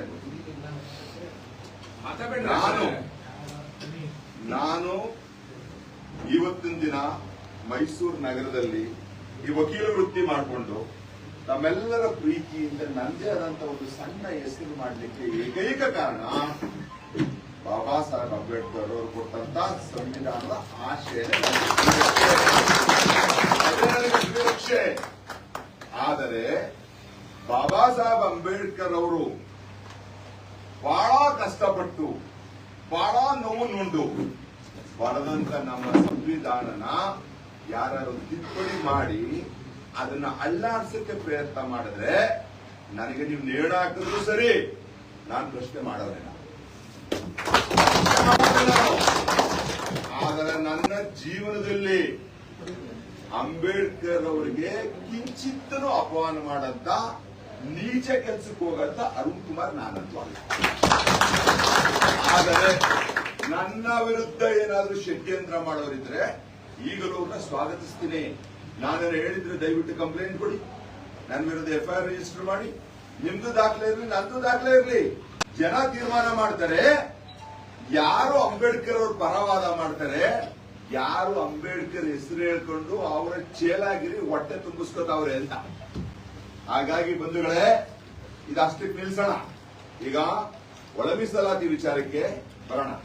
ಇಲ್ಲಿವರೆಗೂ ನಮ್ಮನ್ನ ಒಡೆದ ಆಳುವ ನೀತಿ ಯಾರು ಅನುಸರಿಸ್ತಿದ್ರು? ಇದನ್ನ ಬ್ರಿಟಿಷರು. ಹಂಗೆ ನಮಗೇನೆ ಒಂದು ಕೊಂಕನ್ನ ಜೋಡಿಸಿ ನಮ್ಮ ಮೇಲೇನೆ ಅಪಪ್ರಚಾರ ಮಾಡಿ ನಮ್ಮ ಒಳ ಮೀಸಲಾತಿ ನಾವೇನ್ ತಗೋಬೇಕಂತ ಇದೀವಿ, ನಮ್ಮ ಹಕ್ಕನ್ನ ಉಂಡಿ ತೇಗವ್ರೇನೆ ನಮ್ಮ ವಿರುದ್ಧ ಕೆಲವು ಷಡ್ಯಂತ್ರ ಮಾಡ್ತಾರೆ. ಅದೇ ರೀತಿ ದುರ್ದೈವ ನಮ್ಮ ಸಮಾಜದ ಕೆಲ ನಾಯಕರುಗಳು ಕೂಡ ಕಾಂಗ್ರೆಸ್ನ ಗುಲಾಮರಾಗಿರೋಂಥವ್ರು ಈ ಷಡ್ಯಂತ್ರದಲ್ಲಿ ಅವರು ಕೂಡ ಭಾಗಿ. ಯಾಕೆಂತಂದ್ರೆ ಯಾವುದೇ ಸಮಾಜ ಆಗ್ಬೋದು, ಯಾವುದೇ ವೃತ್ತಿ ಆಗ್ಬೋದು, ಈ ಕೊಳಕು ಉಳುಗಳು ಎಲ್ಲ ಕಡೆ ಇರ್ತದೆ. ಆದ್ರೆ ನಿಮ್ಗೆಲ್ಲ ಒಂದು ಮಾತು ಕೊಡ್ತೀನಿ, ನಾನು ಆಡಂತ ಒಂದೊಂದು ಮಾತು, ನಾನು ಇಡಂತ ಒಂದೊಂದು ಹೆಜ್ಜೆ ನನಗ್ ತೊಂದರೆ ಆಗ್ಲಿ, ಈ ಮಾದಿಗ ಸಮಾಜಕ್ಕೆ ತೊಂದರೆ ಆಗಂತದಂತೂ ಪ್ರಾಣ ಹೋದ್ರಿಲ್ಲ. ಈ ಒಂದು ಗಟ್ಟಿ ಹೋರಾಟ ಏನ್ ಇಲ್ಲಿ ತನಕ ನಡ್ಕೊಂಡು ಬಂದಿದೆ, ಭಾಸ್ಕರ್ ಪ್ರಸಾದ್ ಅವರು ಅವ್ರ ಜೊತೆಗೂಡಿ ನಾವು ವಕೀಲರುಗಳು ಜೋಡಿಸ್ಕೊಂಡಿರೋಂಥದನ್ನ ಇದಕ್ಕೆ ಒಡೆಯೋದಕ್ಕೆ 108 ಸಂಚುಗಳು ನಡೀತಾವೆ. ಒಡೆಯೋದಕ್ಕೆ 108 ಸಂಚುಗಳು ನಡೀತಾ ಇದೆ. ಎಲ್ಲಿ ತನಕ ನಾನು ಭಾಸ್ಕರ್ ಪ್ರಸಾದ್ ಅವರಿಗೆ ಬರೋದ್ ಬೇಡ ಅಥವಾ ಭಾಸ್ಕರ್ ಪ್ರಸಾದ್ ನನ್ನನ್ನ ಬರೋದ್ ಬೇಡ ಅಂತಾರೆ, ಯಾವ ಮಗನೂ ಕೂಡ ಇದನ್ನ ಅಲ್ಲಾಡ್ಸಕ್ಕೂ ಆಗಲ್ಲ. ಇದನ್ನ ಇದು ತಿಳ್ಕೊಳ್ಳಿ. ಆಮೇಲೆ ನಾವು ಈ ಹೋರಾಟ ಮಾಡೋದು ನನ್ನ ಇತಿಹಾಸದಲ್ಲಿ 16 ಹೋರಾಟ ಮಾಡಿದ್ದೀನಿ. ನಾನು ಉಪ್ಪಾರ ಸಮಾಜಕ್ಕೂ ಹೋರಾಟ ಮಾಡಿದ್ದೀನಿ, ಕುಂಬಾರ ಸಮಾಜಕ್ಕೂ ಹೋರಾಟ ಮಾಡಿದ್ದೀನಿ. ಸೋಲ್ಬೇಕು, ಗೆಲ್ಲಬೇಕು, ಗುರಿ ಮುಟ್ಟ ಮಗ ನಾನು. ಏನಾರು ಆಗಲಿ ಗುರಿ ಮುಟ್ಟ ಮಗ ನಾನು. ಬಿಟ್ಟು ಹೋಗಂತ ನನ್ನ ಜಾಯಮಾನದಲ್ಲೇ ಇಲ್ಲ. ಈ ಒಳ ಮೀಸಲಾತಿನಲ್ಲಿ ಸಿದ್ದರಾಮಯ್ಯನವ್ರಿಗೆ ಕೆಲವರು ಅಂಬೇಡ್ಕರ್ ಅಂತ ಹೋಲಿಸ್ತಾರೆ, ಅಂಬೇಡ್ಕರ್ ಸಿದ್ದರಾಮಯ್ಯ ಅಂತಾರೆ. ಈ ಕಾಂಗ್ರೆಸ್ ಚೇಲೆಗಳಿಗೆ ಅಂಬೇಡ್ಕರ್ನ ಅವಮಾನ ಮಾಡೋದು ಅನ್ಸಲ್ವಾ? ಇವೆಲ್ಲ ನರ್ಸತ್ತಿರೋರ? ಇದಕ್ಕೆ ಯಾರು ವಾಯ್ಸ್ ಮಾಡದೇ ಇರೋರು ನರ್ಸತ್ತಿರೋರ? ನೀವು ಎದ್ದೇಳಿ, ಈ ನೀಚ್ ಕೆಲಸ ಮಾಡಿ ಅಂಬೇಡ್ಕರ್ ಅವರ ಆಶಯ ಹೆಸರು ಹೇಳ್ಕೊಂಡು ನೀವು ನಿಮ್ಮ ಸ್ವಂತ ಬೇಳೆಕಾಳು ಬೆಳೆಸಿಕೊಳ್ಳುತ್ತಾ ಈಗಲೂ ನಿಲ್ಲಿಸಿ ಅಂತ ಹೇಳ್ತಾ ಮುಂದೆ ಆಗಂತ ಒಳ ಮೀಸಲಾತಿ ಹೋರಾಟದಲ್ಲಿ ಭಾಸ್ಕರ್ ಪ್ರಸಾದ್ ಅವರು ಹೇಳ್ಕೊಂಡು ಬಂದ್ರು. ಆ ಹೋರಾಟ ಮಾಡ್ಕೊಂಡು ಬಂದಾಗ ಏನು ಬ್ಯಾಕ್ಲಾಗ್ ಇತ್ತು ನಿಲ್ತು, ಏನು ಹೊಸ ಪ್ರಮೋಷನ್ ಇತ್ತು ನಿಲ್ತು. ಯಾಕಪ್ಪ ಹೊಸ ನೇಮಕಾತಿಗಳು ನಿಲ್ತು? ಯಾಕಪ್ಪ ಬಡ್ತಿ ನಿಲ್ಸಿಲ್ಲ ನೀವು? ಸಿದ್ದರಾಮಯ್ಯ ಅವ್ರು ತಾನೇ ಹೇಳಿರೋದು ನಿಲ್ಲಿಸ್ತೀವಂತ. ಜಗ್ಜೀವನ್ ಜಯಂತಿ ದಿನ ರಾಜೇಂದ್ರ ಅವ್ರು ಹೇಳಿದ್ರು, ಅದನ್ನ ಒತ್ಕೊಟ್ಟು ಹೇಳ್ತಾ ಇದ್ದೀನಿ. ಸಿದ್ದರಾಮಯ್ಯನವ್ರ ಮಾತಿಗಾಗಾದ್ರೆ ಏನು ಬೆಲೆ ಇಲ್ವಾ? ಸಿದ್ದರಾಮಯ್ಯನವ್ರ ಸಿಎಂ ಅಥವಾ ಸಾಮಾನ್ಯ ವ್ಯಕ್ತಿನ? ನಾವು ಕೇಳ್ತಾ ಇರೋದು ನಮ್ಮ ಹಕ್ಕು, ನಾವು ಕೇಳ್ತಾ ಇರೋದು ನಮ್ಮ ಸಂವಿಧಾನದಲ್ಲಿ ಘೋಷಣೆ ಆಗಿರೋಂಥದ್ದು, endorsed by 7 judges constitutional bench ಕೊಟ್ಟರಂತೆ ಜಡ್ಜ್ಮೆಂಟ್ ಅಲ್ಲಿ ಕೇಳ್ತಾ ಇರೋಂಥದ್ದು. ಹಾಗಾಗಿ ನೀವೇನೇ ಷಡ್ಯಂತ್ರ ಮಾಡಿದ್ರು, ನೀವೇನೇ ಕೇಸ್ ಹಾಕಕ್ ಮುಂದೆ ಬಂದ್ರು, ನೀವೇನೇ ತರದ ನಮ್ಗೆ ದೌರ್ಜನ್ಯ ದಬ್ಬಾಳಿಕೆ ಮಾಡಿದ್ರು, ನಾವಂತೂ ಈ ಒಳ ಮೀಸಲಾತಿನಲ್ಲಿ ಗುರಿ ಮುಟ್ಟ ತನಕ ನಿಲ್ದೇ ಇರೋಂತ ಇಲ್ಲೆಲ್ಲ ಇರೋಂತ ಮಾರ್ಗ ಮಕ್ಕಳಾಗಿದೆ. ಯಾವುದೇ ಕಾರಣಕ್ಕೂ ಬಗ್ಗಲ್ಲ ಅಂತ ಹೇಳ್ತಾ ಮುಂದಿನ ರೂಪರೇಷೆಗಳು ಹೇಳ್ತೀವಿ ನಾವು ಏನು ಅಂತ. ಇಲ್ಲಿವರೆಗೂ ನಮಗೆ ಯಾರೋ 4-5 ಜನನ ಎತ್ಕಟ್ಟಿ ಮಾಡಿ ನಮ್ಮ ಮೇಲೆ ಎತ್ಕಟ್ತೀರಾ? ನಮಗೆ ಏನೇ ಆದ್ರೂ ಬರೆದಿಟ್ಕೊಳ್ಳಿ. ಇವತ್ತು ಹೇಳ್ತಾ ಇದೀವಿ, ಅಕ್ಯೂಸ್ ನಂಬರ್ 1 ನಾನು ಕೂಡ ಕಂಪ್ಲೇಂಟ್ HC ಮಹದೇವಪ್ಪ. ಏನೇ ಆದ್ರೂ ನಾನು ಕೇರ್ ಮಾಡಲ್ಲ. ಅದು ನೀವೆಲ್ಲ ಜ್ಞಾಪಕ ಇಟ್ಕೊಳ್ಳಿ. ಅದಕ್ಕೆ ಅಕ್ಯೂಸ್ ನಂಬರ್ 1 ಬಂದು HC ಮಹದೇವಪ್ಪ ಅಂತ ಹೇಳ್ತಾ ಈ ಒಂದು ನಮ್ಮ ಹೋರಾಟ ತಾರ್ಕಿಕ ಹಂತ ಮುಟ್ಟೋ ತನಕ ನೀವೆಲ್ಲ ಜೊತೆಲಿ ಇರ್ತೀರಾ? ಬಸ್ ಕಳಿಸ್ತೀರ ಬರ್ತೀವಿ ಹಂಗೆ ಅಂತನ? ಇವತ್ತು ಹೇಳ್ತಾ ಇದ್ದೀನಿ ನಿಮಗೆ, ನಾವು ಕಟ್ಟ ಕಡೆಯ ಘಟ್ಟದಲ್ಲಿ ಬಂದು ನಿಂತಿದ್ದೀವಿ. ಕಟ್ಟ ಕಡೆಯ ಒಂದ್ಸರಿ ಹೋರಾಟ ಮಾಡ್ಬೇಕಾದ್ರೆ ಏನಾಗುತ್ತೆ, ನಾವು ಗೆಲುವಿನ ಹತ್ರ ಎಷ್ಟು ಹೋಗಿದೀವಿ ಅಂತ ಗೊತ್ತಾಗಲ್ಲ. ನಾವು 99% ಹೋಗ್ಬಿಟ್ಟಿರ್ತೀವಿ, ಅದ್ ನಮ್ಗೆ 99 ಅಂತ ಗೊತ್ತಿರಲ್ಲ. ಆ 100 ಮುಟ್ಟ ತನಕ ನಾವು ಊಟ ನಿದ್ರೆ ಮತ್ತೊಂದು ಮಗಳೊಂದು ಎಲ್ಲ ಬಿಟ್ಟು ಆ ಗುರಿನ ಮುಟ್ಟೋಣವಾ? ಜೊತೆಲಿ ಇರ್ತೀರಾ? ಅಂತ ನೀವೇನೋ ಎದುರಿಸ್ಕೊಂಡ್ರೆ ಹಿಂಗಿದೆ ಹೊಡಿತೀರಾ?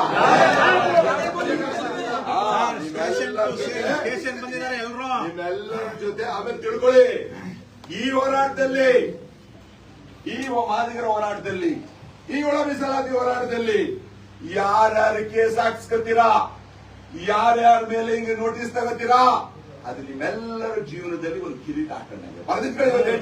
ಒಂದು ಇದನ್ನ ಅದು ನಮ್ಗೆ ಸರ್ಟಿಫೈಡ್ ಕೊಟ್ಟು ನಮ್ಗೊಂದು ಕಿರೀಟ ಹಾಕ್ತಂಗೆ ಅಂತ ಹೇಳ್ತಾ ಬಂಧುಗಳೇ, ಮುಂದಿನ ರೂಪರೇಷೆಗಳೆಲ್ಲ ಗೊತ್ತಿದೆ.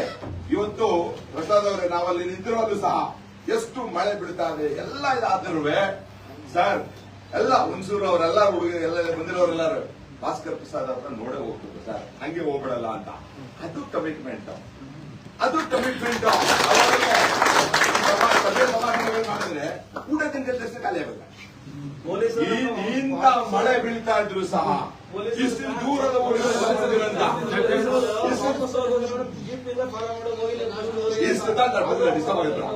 ಇಷ್ಟು ದೂರದಿಂದ ಬಂದು ಇಷ್ಟು ಮಳೆ ಬೀಳ್ತಾ ಇದ್ರು, ಇಷ್ಟು ಕಷ್ಟಗಳಿದ್ರು, ಈ ಒಂದು ಛಲ ಇದೆಯಲ್ಲ, ನನಗೆ ಈಗ್ಲೇನೆ ಗೆಲುವು ಕಾಣಕ್ ಸ್ಟಾರ್ಟ್ ಆಗಿದೆ. ನಿಮ್ಮ ಛಲದಲ್ಲಿ ಒಳ ಮೀಸಲಾತಿ ಈ ಸರಿ ಮಾಡ್ತಾ ಹೋರಾಟ ಗುರಿ ಮುಟ್ಟಿವೆ. ಅದು ನಿಮ್ಮೆಲ್ಲರ ಶಕ್ತಿಯಿಂದ, ಬಟ್ ನಿಮ್ಮೆಲ್ಲರ ಶಕ್ತಿಗಿಂತ ಹೆಚ್ಚಿ ಹಿಂದೆ ನಿಂತಿದ್ದಾರೆ ನೋಡಿ ಅಲ್ಲ ಭೀಮಸೇನಿಗಳು. ನಮಗನ್ಸುತ್ತೆ, ನಾವು ಅದೇ ಅನ್ಕೊಂಡು ನಾವು ಚಿತ್ರದುರ್ಗಕ್ಕೆ ರಾಯಚೂರು ಕರೆದಾಗ ಏನಪ್ಪ ಪ್ರಸಾದ ರಾಯಚೂರು ಕರೆದ ಕೋಟ್ ಹಾಕೊಂಡು ಹೆಂಗಪ್ಪ ನಡೆಯೋದು ನಾವು ಅಲ್ಲಿ ಅಂತ ಯೋಚನೆ ಮಾಡ್ತೀವಿ. ಇವ್ರು ದೊಡ್ಡ ಮೆರವಣಿಗೆ ಮಾಡ್ತಾರೆ ನೋಡಿ. ನಾನು ಏನ್ ಕதை ಹೇಳ್ತೀನಿ ಅಂದ್ರೆ, ನಾವು ಕೋಟ್ ಹಾಕೊಂಡು ಹೆಂಗ್ ನಡೆಯೋ ಅಂತ ಯೋಚನೆ ಮಾಡ್ತೀವಿ. ಎಷ್ಟು ದೂರ ನಡ್ಕೊಂಡು ಯಾವ ಬಿಸಿಲು, ಉರಿ ಬಿಸಿಲಿನಲ್ಲಿ ಮಳೆ ಚಳಿ ಇನ್ನೊಂದು ಮತ್ತೊಂದು ಇಲ್ಲ. ಬಹುಶಃ ಈ ಒಳ ಮೀಸಲಾತಿ ಹೋರಾಟ ಯಶಸ್ಸಾದ ತಕ್ಷಣ ಇವರ ಪಾದಗಳಿಗೆಲ್ಲ ಪಾದ ಪೂಜೆ ಮಾಡ್ತಾರೆ ನೋಡಿ. ಹಾಗೆ ನಾವು ಕೂಡ ಒಂದು ಆಯೋಜನೆ ಮಾಡಬೇಕು ಇವರಿಗೆ ಅಂತ ಹೇಳ್ತಾ ಬಂಧುಗಳೇ, ಬಹಳ ಸಂತೋಷ ನನಗೂ ನಿಮ್ಮ ಮುಖಗಳನ್ನ ನೋಡ್ತಾ, ನಿಮ್ಮ ಉತ್ಸಾಹಗಳನ್ನ ನೋಡ್ತಾ ನಮಗನ್ಸುತ್ತೆ ನಾವೇನೇ ಹೆಜ್ಜೆ ಇದ್ರೂ ನಮ್ಗಿಂತ ಗುಂಡೆದಗಳು ಈಗ ಕಾಣ್ತಾವೆ, ಇಲ್ಲೆಲ್ಲ ಕಾಣ್ತಾವೆ ನಮ್ಗಿಂತ ಗುಂಡೆದಗಳು. ಹಾಗಾಗಿ ನಿಮ್ಮೆಲ್ಲರಿಗೂ ಅಭಿನಂದನೆ ಸಲ್ಲಿಸಿ, ನನ್ನ ಏನಪ್ಪಾ ಅಂತಂದ್ರೆ ನಮ್ಗೆ ಗೊತ್ತಿರಲಿ, ಇವತ್ತು ಸಹ ಬೆಳಿಗ್ಗೆ ನಿನ್ನೆ ಮೊನ್ನೆ ನಾನು ಭಾಸ್ಕರ್ ಪ್ರಸಾದ್ ಕೆಲವು ವಿಚಾರಗಳ ಚರ್ಚೆ ಮಾಡುವಾಗ ಆತಂಕಗಳು, ಆ ಏರುಪೇರುಗಳು ನಮಗೆ ಗೊತ್ತು. ಆದ್ರೆ ಇವತ್ತು ಮೈಸೂರು ನಗರದಲ್ಲೇ ಒಂದು ಇತಿಹಾಸ ಸೃಷ್ಟಿ ಮಾಡಿದ್ದೀರಾ. ಏನ್ ಗೊತ್ತಾ, ಜಾಮರ್ ಹಾಕೊಂಡು ಹೋಗ್ತಾರೆ ಫೋನ್ ಜಾಮರ್ಸ್ಗಳು. ಅದಾಕದ್ ಯಾರಿಗೆ ಗೊತ್ತಾ? ಬರೀ ಸಿಎಂಗೆ, ಪಿಎಂಗೆ, ಗವರ್ನರ್ಗೆ.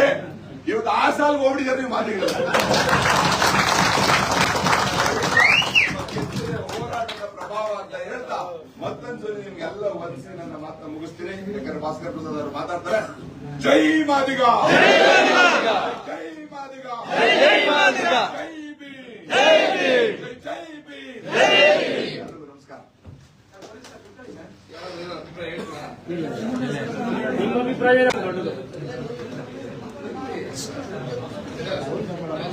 ಪೊಲೀಸ್ ಇಲಾಖೆಯವರು ಇದ್ದಾರೆ, ಇರ್ಲಿ, ಅವ್ರಿಗೆ ಎಷ್ಟು ಥ್ಯಾಂಕ್ಸ್ ಹೇಳಿದ್ರು ಸಾಲದು. ಇವತ್ತು ದೊಡ್ಡ ಕೆಲಸ ಮಾಡ್ಕೊಟ್ಟಾರೆ ಅವ್ರು. ಇರ್ಲಿ, ಪೊಲೀಸರು ಇರ್ಬೇಕು. ಅವ್ರನ್ನ ಬಿಟ್ಟು ನಾವು ಮಾತಾಡ್ತಿದೀವಿ ಅಂದ್ರೆ ನಾವೇನು ಕಳೆದ ಮಾತೇನಾಡ್ತಿಲ್ಲ. ನಾವು ಸರ್ಕಾರ ತಲುಪ್ಸೋ ಮತ್ತೆ ಮಾತಾಡ್ತೀವಿ, ತಪ್ಪೇನಿಲ್ಲ. ಬಹುಶಃ ಇವತ್ತು ಮಾತಾಡೋಕೆ ಕಷ್ಟ ಆಗ್ಬೋದು ಅಂತ ಹೇಳಿ ಅದು ದುಃಖ ಅಲ್ಲ. ಇಷ್ಟು ದೊಡ್ಡ ಸಂತೋಷವನ್ನ ಬಹುಶಃ ಜೀವನದಲ್ಲಿ ಕೆಲವು ಸಾರಿ ಅನುಭವಿಸೋದು ಸಾಧ್ಯ. ಎಲ್ಲಾ ಸಾರಿ ಇಷ್ಟು ದೊಡ್ಡ ಸಂತೋಷ ಸಿಗಲ್ಲ ಮನುಷ್ಯನಿಗೆ. ಜೀವನ ಸಾರ್ಥಕ ಆಗ್ತದಪ್ಪ ಅನ್ನುವಂತ ಸಂತೋಷಗಳು ಕೆಲವು ಯಾವಾಗ ಸಿಗುತ್ತೆ. ಅಂತ ಒಂದು ದೊಡ್ಡ ಸಂತೋಷ ಇವತ್ತು ಮೈಸೂರು ನನಗೆ ಕೊಡುಗೆಯಾಗಿ ಕೊಟ್ಟಿದ್ದು.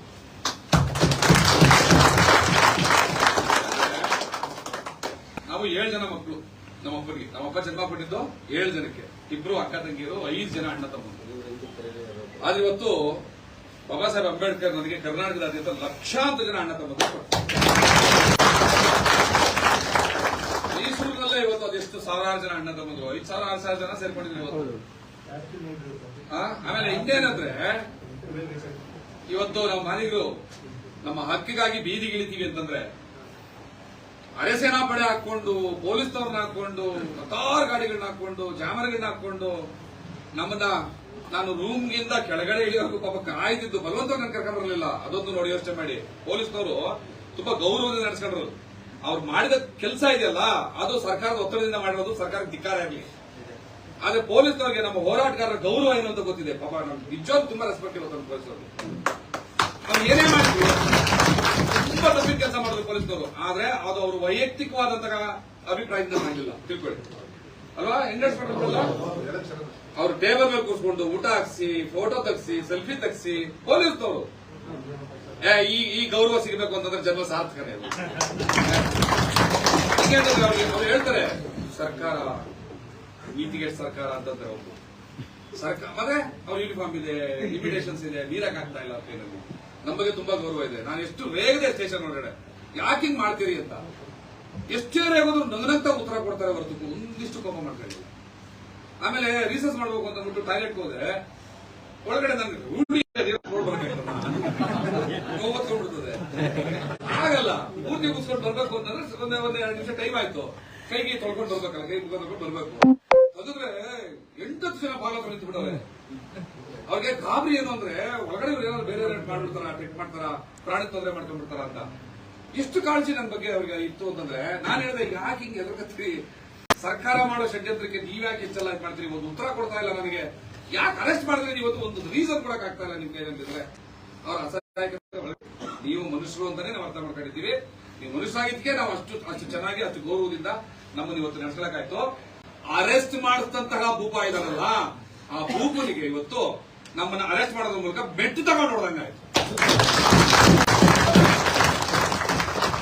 ಮಾಡಿಸಿದಂತಹ ಭೂಪ ಇದಾನಲ್ಲ, ಅರೆಸ್ಟ್ ಮಾಡಿಸಿದ ಭೂಪನಿಗೆ ಪೊಲೀಸ್ನವರು ನಮ್ಮನ್ನ ಗೌರವದಿಂದ ನಡೆಸ್ಕೊಳ್ಳೋದ್ರ ಮೂಲಕ ಪೊಲೀಸ್ ಬೂಟ್ಗಳಲ್ಲಿ ಅವ್ರು ಹೊಡೆದಂಗಾಯ್ತು. ಕರ್ನಾಟಕ ರಾಜ್ಯದಾದ್ಯಂತ ಇವತ್ತು ನನಗೆ ನನ್ನ ಜೊತೆಗಾರರಿಗೆ ಬಂದಿರೋ ಫೋನ್ಗಳ ಸಂಖ್ಯೆನ ಲೆಕ್ಕ ಹಾಕಿದ್ರೆ ಆ ಫೋನ್ ನಂಬರ್ ನ ಒಂದು ಪಕ್ಕ ಬರ್ಕೊಂಡು ಹೋಗ್ಬಿಟ್ರೆ ಬಹುಶಃ ಈ ಭೂಮಂಡಲ ಸುತ್ತ ಬರ್ಬೋದೇನೋ. ಅಷ್ಟು ಫೋನ್ ಕಾಲ್ಗಳು, ಅಷ್ಟು ಮೆಸೇಜ್ಗಳು, ಅಷ್ಟು ವಾಟ್ಸ್ಆಪ್, ಏನೋ ಫೇಸ್ಬುಕ್ ಸ್ಟೇಟಸ್ ಎಲ್ಲ ನಮಗೋಸ್ಕರ ಎಷ್ಟು ತುಡಿತಾ ಇದ್ದಾರೆ ಜನ ಅಂತ. ಯಾಕೆಂತಂದ್ರೆ ನಮ್ಮ ಸಮುದಾಯಕ್ಕೆ ಒಂದು ಹೆಮ್ಮೆಯಿಂದ ಹೇಳ್ಕತ್ತೀನಿ ಇದು. ಯಾಕಂದ್ರೆ ನಮ್ಮೆಲ್ಲರೂ ಗೆಲ್ಲೋದು, ನನ್ನ ಒಬ್ಬಂದಲ್ಲ, ನಾನೇನಲ್ಲ ಇಲ್ಲಿ. ಇವತ್ತು ನಾನು ಏನಾದ್ರು ಕಾಣ್ತಾ ಇದ್ದೀನಿ ಅಂದ್ರೆ ನಿಮ್ಮೆಲ್ಲರಿಂದ ಕಾಣ್ತೀನಿ. ನೀವೆಲ್ಲರೂ ನಾನು ನಿಮ್ಗೆ ಎತ್ತಿರ್ಕೊಂಡಿದ್ದೀರ ಅಷ್ಟೇ. ನೀವು ಕೈ ಬಿಟ್ಟು ಕಡೆ ಇರ್ತೀನಿ, ನಾನು ಎಲ್ಲೂ ಹೋಗೋದಿಲ್ಲ. ಆ ಗೆಲುವು ಹೊಸ ರಿಕ್ರೂಟ್ಮೆಂಟ್ ಸ್ಟಾಪ್ ಆಯ್ತು, ಹೋರಾಟದಿಂದ ಆಗಿದ್ದಲ್ಲ ಅಂತ ಯಾರು ಹೇಳಕ್ ಸಾಧ್ಯ ಇದೆಯಾ? ಮತ್ತೆ ಬ್ಯಾಕ್ಲಾಗ್ ಸ್ಟಾಪ್ ಆಯ್ತು, ಅದ್ಯಾರು ಹೇಳಕ್ ಆಗಲ್ಲ. ಮತ್ತೆ ನೈವಂಚನೆಯಿಂದ ನಾವೆಲ್ಲ ಒಟ್ಟಿಗಿರ್ಬೇಕು, ನಾವೆಲ್ಲ ಒಂದು ದಲಿತ ಸಮುದಾಯ ಎಲ್ಲ ಒಂದು ಒಂದು ಒಂದು ಒಂದು ಹೇಳ್ಕೊಳ್ಳೋದ್ರ ಮೂಲಕ ನಾವೇನಾದ್ರೂ ಇವತ್ತು ಜೈ ಮಾದಿಗ ಅನ್ನೋ ಒಂದು ಸ್ಲೋಗನ್ ಅನ್ನ ಕರ್ನಾಟಕಕ್ಕೆ ವ್ಯಾಪಿಸದೆ ಹೋಗಿದ್ದಿದ್ರೆ ನಾವು ಒಂದಲ್ವಾ? ಯಾಕೆ ಅದ್ ಯಾರು ಸಿಗುತ್ತೆ? ನೀವು ತಿಂದ್ರೆ ನಾನ್ ತಿಂದ್ರೆ ಅಂತ ಬ್ಯಾಕ್ಲಾಗ್ಗಳನ್ನ ಕಂಪ್ಲೀಟ್ ಆಗಿ ಖಾಲಿ ಮಾಡಕ್ ಕೊಡೋರು ಖಾಲಿ ತಟ್ಟೆ ನಮ್ಗೆ. ಆ ಜೊತೆನಲ್ಲಿ ಬಡ್ತಿ ನಾನಿವತ್ತು ಆಗ್ಲೇ ಹೇಳಿದೆ, ಹೆಸರೇಳಿಲ್ಲ, ಈಗ ಹೇಳ್ತೀನಿ ನೋಡಿ. ಇವತ್ತಿನ ನಮ್ಮ ಹೋರಾಟವನ್ನು ಹತ್ತಿಕ್ಕುವಂತಹ ಪ್ರಯತ್ನದಲ್ಲಿ, ನಮ್ಮನ್ನ ಅರೆಸ್ಟ್ ಮಾಡಿಸಿದ ಪ್ರಯತ್ನದಲ್ಲಿ ಎಚ್ ಸಿ ಮಹದೇವಪ್ಪನ ಕುತಂತ್ರವೇ ನೇರವಾಗಿರೋದು. ಅದ್ರ ಬಗ್ಗೆ ಯಾವ ಅನುಮಾನವೂ ಇಟ್ಕೋಬೇಕಾಗಿದೆ. ಎಚ್ ಸಿ ಮಹದೇವಪ್ಪನ ಕುತಂತ್ರನೇ ಕೆಲಸ ಮಾಡಿರೋದು. ಆಮೇಲೆ ಈ ಎಚ್ ಸಿ ಮಹದೇವಪ್ಪನ ಫೀಲ್ಡ್ ಬಂದು ಕೆಲಸ ಮಾಡಕ್ಕಾಗಲ್ಲ, ಕೆಲವ್ರನ್ನ ಚೂ ಬಿಡೋದು. ಅದನ್ನ ನಾವು ಒಂದು ಪ್ರಜ್ಞೆಯಿಂದ ಯೋಚನೆ ಮಾಡಬೇಕು. ನಿನ್ನೆ ಪೊಲೀಸರು ಮಾತಾಡ್ತಾ ಎರಡು ಸಮುದಾಯಗಳ ನಡುವೆ ಘರ್ಷಣೆ ಅಂತ ಅಂದ್ಬಿಟ್ರು. ನನಗೆ ಬಹಳ ಕೋಪ ಬಂತು. ಅವ್ರಿಗೆ ಹೇಳಿದೆ, ನಿಮ್ ಮಾತನ್ನ ವಾಪಸ್ ತಗೊಳ್ಳಿ, ಹಂಗೆಲ್ಲ ಮಾತಾಡಬೇಡಿ. ಯಾರೋ 4 ಜನ ಕುಡಿದು ಬಂದು ಗಲಾಟೆ ಮಾಡಿದ್ರೆ ಅದನ್ನ ಒಂದು ಸಮುದಾಯ ಅಂತ ಹೇಳ್ಬಾರ್ದು. ಯಾಕಂದ್ರೆ ಈ ಒಳಮೀಸಲಾತಿ ಹೋರಾಟಕ್ಕೆ ಹಿಂಗೆ ಅಡಿಗಲ್ಲು ಪಾಯ ಹಾಕಿದಂತ ಮೊದಲನೇ ಕಲ್ಲಿಟ್ರಲ್ಲ, ಅವ್ರು ಮಾದಿಗರಲ್ಲ, ಮಲೆಯವರು. ಶ್ರೀನಿವಾಸ್ ಬಾಳೆಕಾಯಿ ಶ್ರೀನಿವಾಸ್ ನನ್ನ ಸ್ನೇಹಿತ, ನನ್ನ ಸಹೋದರ ಮಾದಿಗರಲ್ಲ, ಒಳ್ಳೆ ಸಮುದಾಯದವರು. ಇದಕ್ಕೆ ಲಾರಿ ಕೊಡಿಸಿ, ಮೈಕ್ ಸೆಟ್ ಕಟ್ಸಿ, ಅದಕ್ಕೆ ಬೇಕಾಗಿ ನಾವು ಹೋಗ್ ಬರೋರ್ಗು ನನ್ನ ಮನೆಗೆ ಬಂದಂತ ನನ್ನ ತಮ್ಮನ್ನ ಹೆಂಗ್ ಕಳಿಸ್ಬೇಕಂತ ಕಳಿಸಿದಂತ ಸಹೋದರ ಬಾಳೆಕಾಯಿ ಶ್ರೀನಿವಾಸ ಚಿತ್ರದುರ್ಗದವರು, ನನ್ನ ಸಹೋದರ, ಒಳ್ಳೆಯ ಸಮುದಾಯದವರು. ಇಂಥ ಸಮಯದಲ್ಲಿ ಇದು ಎರಡು ಸಮುದಾಯಗಳ ಘರ್ಷಣೆ ಅಂತ ಯಾವನ ಮಾತಾಡಿದ್ರೆ ಅವನು ಮನುಷ್ಯನೂ ಅಲ್ಲ, ಅವ್ನು ತಿಳುವಳಿಕೆನೇ ಇಲ್ಲ, ಅವ್ನು ಬುದ್ಧಿನೇ ಇಲ್ಲ, ತಿಕ್ಲ ಅವನು. ನಿನ್ನೆ ಬಂದವರು ಯಾವ ಸಮುದಾಯಕ್ಕೂ ಸಂಬಂಧಪಟ್ಟವರಲ್ಲ. ಅವರು ಮಾದಿಗ ಸಮುದಾಯಕ್ಕೂ ಸಂಬಂಧಪಟ್ಟಿಲ್ಲ, ವಲಯ ಸಮುದಾಯಕ್ಕೂ ಸಂಬಂಧಪಟ್ಟಿಲ್ಲ. ಅವರು ಅಡ್ಡಾಡಿಗಳು, ಎಚ್ ಸಿ ಮಹದೇವಪ್ಪನ ಚೇಲಾಗಳು, ಕುಡುಕರು ಬಂದು ಗಲಾಟೆ ಮಾಡಿದ್ರು. ಹಂಗಾಗಿ ಆ ಕುಡುಕರ ಬಗ್ಗೆ ನಾವೇನು ತಲೆ ಕೆಡಿಸ್ಕೊಳ್ಬೇಕಾಗಿಲ್ಲ. ನಾನು ಪೊಲೀಸರಿಗೆ ಹೇಳ್ತಿದ್ದೆ, ಅವ್ರನ್ನ ಯಾಕೆ ಹಾಕಿದ್ರು ಒದ್ದು ಒಳಗಡೆ ಹಾಕಿ ಅಂತ. ನನ್ಗನ್ಸುತ್ತೆ ಆ ತರದ ಫುಟ್ಪಾತ್ ಗಿರಾಕಿಗಳನ್ನ ಪೊಲೀಸರು ಒದ್ದು ಒಳಗಡೆ ಹಾಕಿ ಅವ್ರನ್ನ ಯಾಕೆ ಮಾಡ್ಬೇಕು? ಅವ್ರನ್ನ ಮಾತಾಡ್ತಿದ್ರೆ ಒಳ್ಳೇದು ಅನಿಸುತ್ತೆ. ಫುಟ್ಪಾತ್ ಗಿರಾಕಿಗಳು ಅವರೆಲ್ಲ, ಅವ್ರ ಬಗ್ಗೆ ನಾವೇನು ತಲೆ ಕೆಡಿಸ್ಕೊಳ್ಳೋಂತ ಅಗತ್ಯ ಇಲ್ಲ. ಒಂದು ಸ್ಪಷ್ಟಪಡಿಸ್ತಾ ಇದ್ದೀನಿ, ಇಲ್ಲಿವರೆಗೂ ನಾನು ಇದೇನು ಒಳಮೀಸಲಾತಿ ಸುಪ್ರೀಂ ಕೋರ್ಟ್ ಆದೇಶ ಬಂತಲ್ಲ, ಅಲ್ಲಿವರೆಗೂ ನಾನು ಒಳಮೀಸಲಾತಿಗೆ ಹೋರಾಟದಲ್ಲಿ ಕಳೆದ 31 ವರ್ಷಗಳಿಂದಲೂ ಕೂಡ ಇದ್ದೀನಿ. ಅದರ ಬಗ್ಗೆ ಎರಡನೇ ಮಾತಿಲ್ಲ. ನನಗೆ 19 ವರ್ಷ, ಈಗ 50, ನನಗೆ 31 ವರ್ಷ ಈ ಒಳಮೀಸಲಾತಿಯಲ್ಲೇ ಬಂದಿದ್ದೀನಿ. ಆದ್ರೆ ಮುಂದೆ ನಿಲ್ಲುವಂತಹ ಮುಂಚೂಣಿ ನಾಯಕನಾಗಿ ನಾನು ಒಳಮೀಸಲಾತಿ ಹೋರಾಟದಲ್ಲಿ ಯಾವತ್ತೂ ಕಾಣಿಸ್ಕೊಂಡಿರಲಿಲ್ಲ. ದೊಡ್ಡವರು ಯಾರೋ ಮಾಡ್ತಾರೆ, ಅವ್ರ ಜೊತೆಲಿ ಇರ್ಬೇಕು, ಎಂತದ್ದೇ ತ್ಯಾಗ ಇರಲಿ ನಾನು ತಯಾರಾಗಬೇಕು ಅನ್ನೋಂಥದ್ದು ಹೋರಾಟವನ್ನೇ ಮಾಡ್ಕೊಂಡು ಬಂದಿರೋದು. ಒಳಮೀಸಲಾತಿ ಹೋರಾಟಕ್ಕೆ ಯಾರೇ ಬಂದ್ರು ನನ್ನ ತಾಲೂಕಿಗೆ ಬಂದಾಗ ರಾಜಾತಿಥ್ಯ ಕಂಪ್ಲೀಟ್ ಅವ್ರದ್ದು ಇನ್ಚಾರ್ಜು ಎಲ್ಲವೂ ಅನುಕೂಲ ಕೊಟ್ಟು ಹೋಗೋಷ್ಟು ಅಷ್ಟರಲ್ಲಿದ್ದೆ ನಾನು. ಆದ್ರೆ ಸುಪ್ರೀಂ ಕೋರ್ಟ್ ಆದೇಶ ಬಂದ್ಮೇಲೆ ಫಸ್ಟ್ ಕ್ಯಾಬಿನೆಟ್ ನಲ್ಲಿ ಯಾವುದೋ ನಮ್ಮ ಉಪಚುನಾವಣೆಯಲ್ಲಿ ಗೆಲ್ಲೋದಕ್ಕೋಸ್ಕರ ಇಲ್ಲಪ್ಪ ಒಳಮೀಸಲಾತಿ ಜಾರಿ ಆಗೋರ್ಗು ನಾವು ಯಾವುದೇ ರಿಕ್ರೂಟ್ಮೆಂಟ್ ಬಳಸೋದು ಏನು ಮಾಡಲ್ಲ ಅಂತ ಹೇಳಿದ್ಮೇಲೆ ಅದರಂತೆ ಅನ್ನ ತಿನ್ನೋ ನಾಲ್ಗೆ ಆಗಿದ್ದಿದ್ರೆ ಸರ್ಕಾರ ನಡ್ಕತ್ತದೆ. ಆದ್ರೆ ಅನ್ನ ತಿನ್ನಲ್ಲ ಹೇಸಿಗೆ ತಿನ್ನೋ ಸರ್ಕಾರ ಅಂತಂದ್ರೆ ಆ ಮಾತು ತಪ್ಪು ನಡೀತದೆ. ಹಾಗಂತ ಎಚ್ ಸಿ ಮಹದೇವಪ್ಪ ತನ್ನದು ಅನ್ನ ತಿನ್ನೋ ನಾಲ್ಗೆಲ್ಲ ಹೇಲ್ ತಿನ್ನೋ ನಾಲ್ಗೆ ಅಂತ ಪ್ರೂವ್ ಮಾಡ್ಬಿಟ್ರು. ಏನು ಒಳಮೀಸಲಾತಿನೇ ಜಾರಿ ಆಗಲಿಲ್ಲ, ಹೊಸ ರಿಕ್ರೂಟ್ಮೆಂಟ್ ಸ್ಟಾರ್ಟ್ ಮಾಡಿದ್ರು, ಬ್ಯಾಕ್ಲಾಗ್ ತಗೋದಕ್ಕೆ ಪ್ರಯತ್ನ ಮಾಡಿದ್ರು. ನಮ್ಮ ಗೃಹ ಇಲಾಖೆಯ ಪರಮೇಶ್ವರ್ ಅವರು ಆರೋಗ್ಯ ಇಲಾಖೆ ಮತ್ತು ಪೊಲೀಸ್ ಇಲಾಖೆಗೆ ಹೊಸ ನೇಮಕಾತಿ ಹಾಕಬೇಕು, ಆಡಳಿತಾತ್ಮಕ ದೃಷ್ಟಿಯಿಂದ ಹೊಸ ಹೆಚ್ಚು ಜನಸಂಖ್ಯೆ ಬೇಕು, ಒಳಮೀಸಲಾತಿಯಿಂದ ರಿಕ್ರೂಟ್ಮೆಂಟ್ ಮಾಡ್ತೀನಿ ಅಂತ ಹೊರಟಾಗ ನನಗೆ ಕೋಪ ಬರದೇ ಇರ್ತದ? ಆದ್ರೆ ತಕ್ಷಣ ನಾನು ರಿಯಾಕ್ಟ್ ಮಾಡಲಿಲ್ಲ. ಒಂದಷ್ಟು ದಿವಸ ಕಾಯ್ದೆ. ಯಾಕೆ ಅಂತಂದ್ರೆ ಈ ಯಾವುದೇ ವಿಚಾರಗಳನ್ನ ಕೈಗೆತ್ತಿಕೊಳ್ಳುವಂತಹ ನಾಯಕರು ಇಲ್ಲಿ ಸತ್ತಿಲ್ಲ, ಬದುಕಿದ್ರೆ ಕರ್ನಾಟಕದಲ್ಲಿ. ಅವ್ರು ಎದಳ್ತಾರೆ, ನನ್ನ ಮಾದಿಗ ಸಮುದಾಯಕ್ಕೆ ಅನ್ಯಾಯ ಆಗ್ತಾ ಇದ್ರೆ ಅವ್ರೇನು ಸುಮ್ಮನೆ ಮಾಡಕ್ಕಾಗಲ್ಲ. ಯಾಕಂದ್ರೆ ನಾನು ಪರ್ಟಿಕ್ಯುಲರ್ ಮಾದಿಗ ಸಮುದಾಯದ ನಾಯಕ ಅಂತ ಗುರುತಿಸಿಕೊಂಡಿದ್ದವನಲ್ಲ. ನಾನು ಈ ಪ್ರಗತಿಪರ ಸಂಘಟನೆಗಳಲ್ಲಿ ಈ ರಾಜ್ಯದ ಯಾವುದೇ ಜಾತಿ, ಯಾವುದೇ ಧರ್ಮ, ಯಾವುದೇ ಭಾಷೆಯವ್ರಿಗೆ ಅನ್ಯಾಯ ಆಗಿದ್ರು ಕೂಡ ಅಲ್ಲಿ ಹೋಗಿ ಹೋರಾಟ ಮಾಡ್ತಿದ್ದಂತ ನಾನು. ಬಿಜಾಪುರದಲ್ಲಿ ದಾನಮ್ಮ, ವಲಯ ಸಮುದಾಯದ ಹೆಣ್ಮಗಳು, ರೇಪಂಡ್ ಮಾಡ್ರಾಯ್ತು.